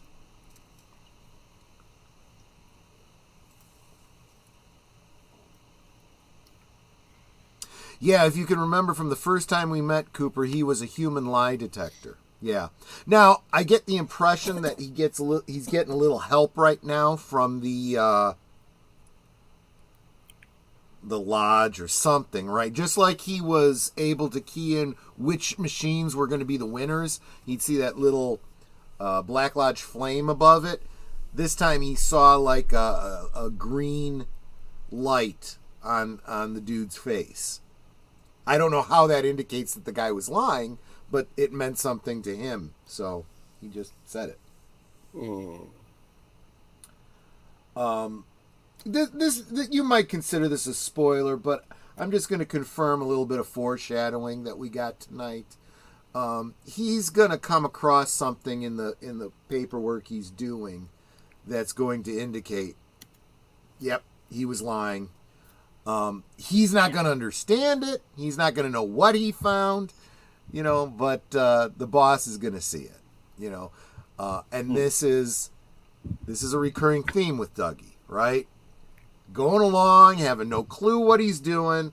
Things are kind of working out for him because you just feel like there's a bigger purpose here. He's just being used by the cosmic forces to fix things, so to speak. And I say fix things because everything that Dark Cooper has done for the past 30 years has been a artificial and negative influence on this world, and that includes the creation of Dougie Jones. Dougie Jones existed for 30 years as a person with a life, a wife, a child, a job. His life touched many others. I guess people from time to time just disappear without a trace, and that's tragic, but this is a person that never should have existed in the first place. And so I feel like the lodges, Mike, whomever, feels the need that these things be smoothed out. And that's part of Cooper's job before he moves on to other more specific things to himself and his intentions. I like that, Nate. That's not a spoiler. I think we all figured that out. Yeah, that's what I figured. I was like, you guys kind of know this. I'm just going to confirm it so you have something to look forward to next week. Again, this is another one of how I see spoilers is all you've given me is the plot points. I still want to see how it plays out,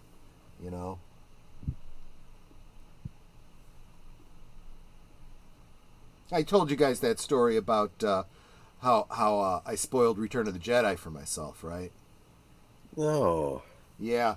So back when again, this is an old fart telling stories about before there was an internet, right?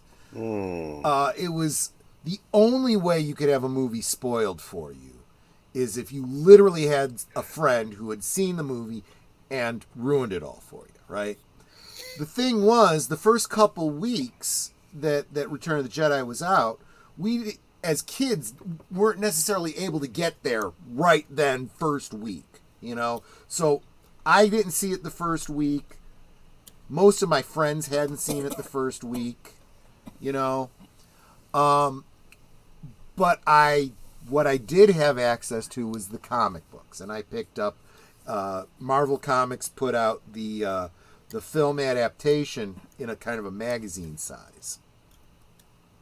I grabbed that right away. So I read it all the way through. So it was like, for me, that was my experience with it. Basically, I only had one outstanding question that I needed answer from Empire Strikes Back. Is Darth Vader really Luke's father? You know? We had all been speculating, no, it's a lie, you know, because Vader lies. You know, he's an unreliable, you know, witness or whatever.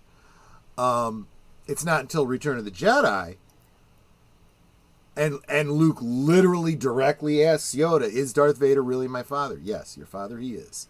I was like, wow, okay, I guess it's true then, you know? But the other thing too is there's differences between the comics and the movie because they're working from a shooting script. Things get changed. Or, as a comic book, they tend to focus on different scenes or different perspectives than the director might during the filming. So, for example, that whole bit at the end with Luke, you know, seeing the Force ghosts, it was implied there, but it wasn't, like, overt in the comic. So it was a little bit of a surprise for me when I saw it in the movie. So that was pretty cool. That's why I say, you know, even knowing all the basic plot points doesn't give you all the details of how it gets fleshed out. Way back when, we had to walk to school in 1.5 feet of snow, uphill both ways. Exactly. In bread bag shoes. Right, in bread bag shoes. So anyway, there you go. Something to look forward to next week. Because next week we will be bringing you part 6. How many parts are there total for those who are watching? Not enough. Not enough. By the way, the name of the episode is Don't Die. I'm gonna give a little bit of a trigger warning for next week. It's a hard episode to watch. It's Don't Die. Take that title very seriously. Okay. But yeah, let me check and see how many. I don't really remember how many parts there were.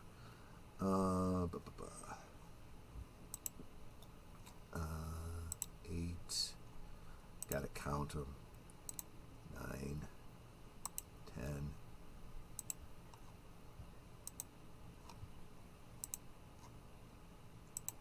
I want to say like 16 or 17. 17. Nope, it's more than that. 18. There are 18 episodes. So yeah, we're not that far into it. We're not even really at the halfway point, which is good.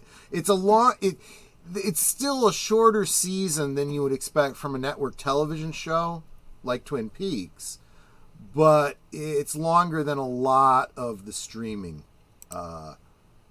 series that we've gotten. So there's that. You know, I think a lot of people were annoyed by the pacing of the show. I think it's perfectly on brand. He doesn't hurry it. You are supposed to focus on the apparently trivial details. So, there you go.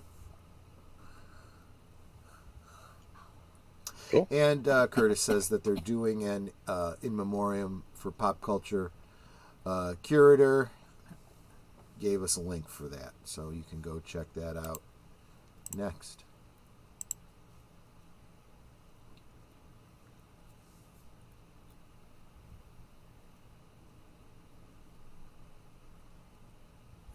That's all I got. I like the coffee drink, and that's why I chose it as my thumbnail. That's all I Yeah. got. Also, stuff with Shelly and her daughter. That's interesting. Yeah, Yep. but we'll probably see more on that as the time goes on. This is again, like I said, the very natural and um, organic way of showing another generation, right? People have kids. Uh, you know, some of them very different from their parents. You know, others falling into similar patterns. You do see that there are patterns um, in this community, and if we're honest, that's true in the real world. It's not unrealistic. You know, seeing that Shelley's daughter is in a very dysfunctional relationship should not surprise us. The fact that she is, you know, involved in drugs, you know, that maybe somebody in the town is still part of the drug trade, especially when you see another Renault brother is working at the roadhouse. You know, there's a lot of connective tissue that is exactly the kind of dynamic you would expect from the real world. So, you know, we shouldn't be too surprised.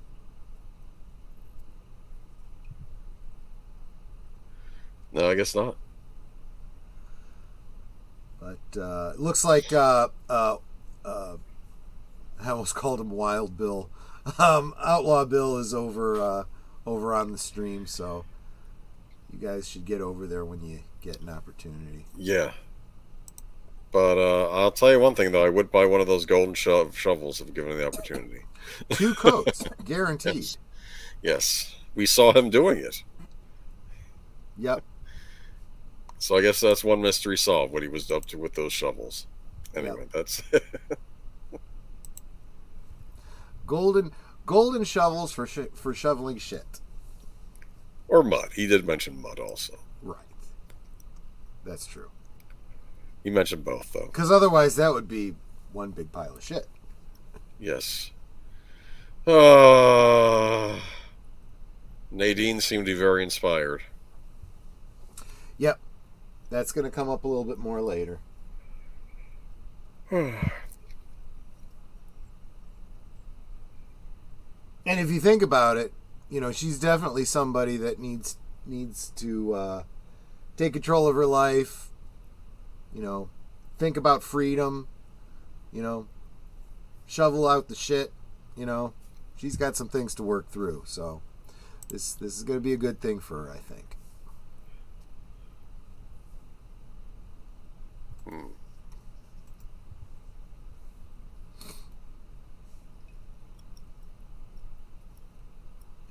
You had shoes?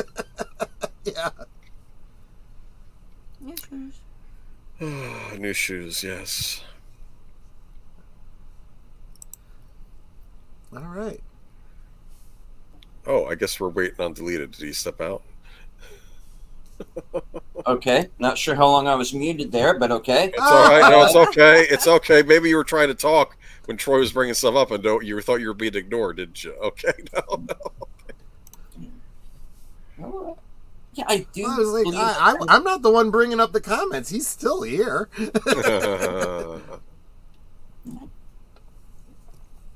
Well, I do believe that about wraps it up for this episode. Yep. Let's see. That gets us. Let's go one time around the horn. What's coming up, Boomer? I'll be on Friday stream with Troy Pacelli here for Last Call with Troy Pacelli. We're going to have an interesting stream discussing dreams. Yep. And Sunday, you can check me out on Geeky Geezers. That's after the official pre-show of Geeky Geezers, which is unscripted with deleted scenes over here. All right. Netter. Let's see. Thursday, I will have on Thursday Things my special guest. I'll let Troy say because he loves to. Oh, we will be having a special guest, Rod Thunderheart. And then on Saturday... I've been practicing that, by the way. On Saturday, we will not only be celebrating our 32nd anniversary. Yeah, we've been around that long. I mean, like, together as a couple. We'll also be watching Dirty Rotten Scoundrels on my channel. And then, of course, I'm guesting on pretty much everybody on the Brothers channel. Yeah. Troy.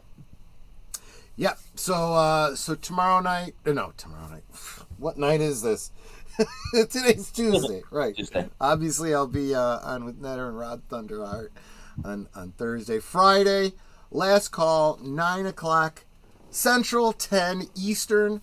We will talk about dreams and I will drink, which means I will probably have some really weird dreams after the stream. I tend to have some pretty weird dreams when I've been drinking. I'll be there on the Saturday things. I'll be there at the Geeky Geezers. Coming around to next Monday. I don't think I've decided what the movies are going to be next week. Let me see here. Yes, you hear papers because I'm using an actual, paper calendar. Okay, July's pretty much over with. Yeah, I don't have anything down for this week for Monday, so I'll have Gonna be Curly Sue and Matilda. There, I called it. Curly Sue? I don't think I know that one. Let me think about it. I'm messing with you. I don't know what you're choosing. Okay. This is our anniversary weekend. Maybe I'll find something a little bit romantic. Yeah, there you go. Yeah. So, every Monday, if you got nothing else going on, 8 Central, 9 Eastern, I've got Monday Night at the Movies on my channel. Usually a double feature. Come join us. And that'll bring us around to next Tuesday. Don't die. Yep. All right. So that brings it around to me. I'll be joining Outlaw Bill Thursday at 4:30 p.m. Eastern for Action Theater. We will be watching Red. Of course, catch me later on that night for the weekend update, where I let everybody know what I'm up to for the next week, which will include my appearance this Friday at 8 p.m. for Films with Friends, hosted by Big Al Presents, and we will be watching Humanoids from the Deep. Let's see. That gets us on around to Sunday, where, of course, Bill and I will be back again for Western Cinema Presents. And we're going to be watching a movie called Wild Horses, directed by and co-written by Robert Duvall, co-starring Adriana Barraza, James Franco, and Josh Hartnett. And it's a rather infamous movie because it has a rather low Rotten Tomatoes score, so we don't know quite what we're getting into. So we'll see. And of course, later on that night, Unscripted at 8 p.m. Topic to be determined. And then later on that night, after Geeky Geezers at 12:05 a.m. Eastern, 11:05 Central. The Other Side of Midnight will return. Guest to be determined. So I got a couple of people I'm waiting to hear back from, and whoever can make it will be the guest. All right. And, of course, join us right back here, same bat time, same bat channel, Tuesday night at 8:30 for episode 6 of season 3 entitled Don't Die. And hello to David Working. who has seen Mandy, the Nicolas Cage. That's a good one. But felt glad they finally made an actual Ghost Rider movie in spirit, at least. Yeah, Oh, that's funny. Yeah, it I kind of really, it kind of is. yeah. Yeah.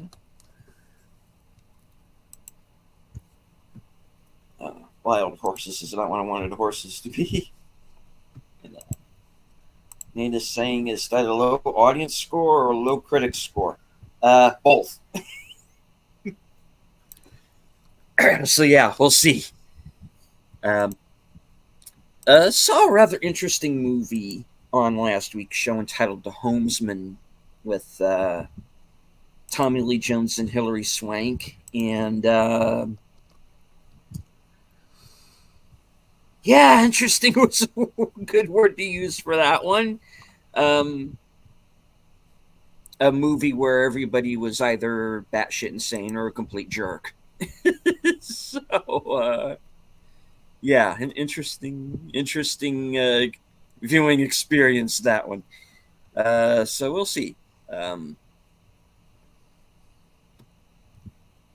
Sounds cool. Well, I like Tom Legions. I know. All right.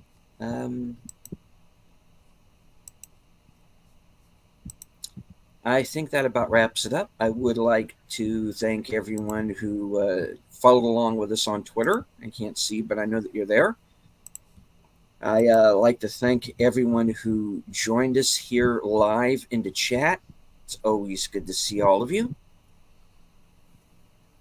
And of course, if you missed the show live and you're catching the replay, you will need your own physical copy in order to follow along with us. Or you can also find Twin Peaks: The Return currently streaming on Paramount Plus. All right, so I think this is a good time as any to wrap it up. Netter, I know you do have some final words. Yeah. I'm saying this with sore jaw, so hopefully y'all can understand me. Yeah, it really does feel like someone punched me in the mouth. Wow, sorry. I offered to punch her on the other side to even it out, but she said no. You're within throwing distance. I know. We could talk amongst ourselves, and that's all well good and fun. But it's so much more fun when you guys are joining us in the chat, and you're dropping your comments, questions, trivia, being goofy, whatever it may be. And it doesn't feel like we're separated by miles or continents in some cases. It feels like we're all hanging out in the same room, enjoying each other's company and having a great time. And you guys, you know you're not just our friends. You are our family. Excuse me. Yeah, we love you guys, and we appreciate you so very much. You can be anywhere right now, and you're here with us. You stayed through, what, 2 hours, over 2 hours of the stream? So what was it, 2 hours, 23 minutes, and 27 seconds, listening to us talking about Twin Peaks Season 3, and yeah, just really enjoying this with us. So you're not just encouraging us on the panel, you're encouraging each other in the chat, and that's just so wonderful to see. So thank you for being a part of our family. Thank you for being here with us in all of our streams. I love seeing you guys. It's so encouraging. It's like I see you guys show up and I just start smiling because it's like my friends are here, my family is here. So thank you for being here. Thank you for being a part of our family. And until Thursday night, when we'll be having special guest, who is it, Troy? Rod Thunderheart. That'll be 9 p.m. Central, 10 p.m. Eastern. Good night, and God bless.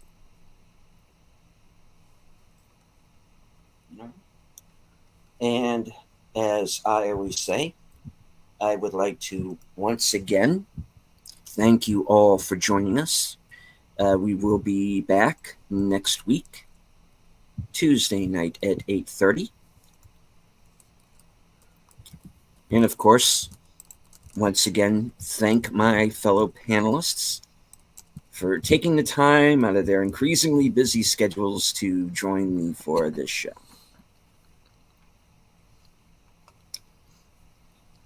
From HQ, in all points north, south, east, west, and beyond. Good night. Take care. Stay strong. Be safe. Because this is how we win. Rest in peace to our fallen brother warrior,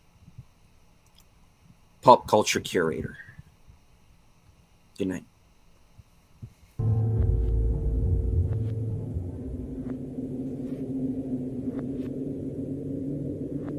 Es ist viel zu warm. Es ist fast. Hallo, hier ist Klofeld.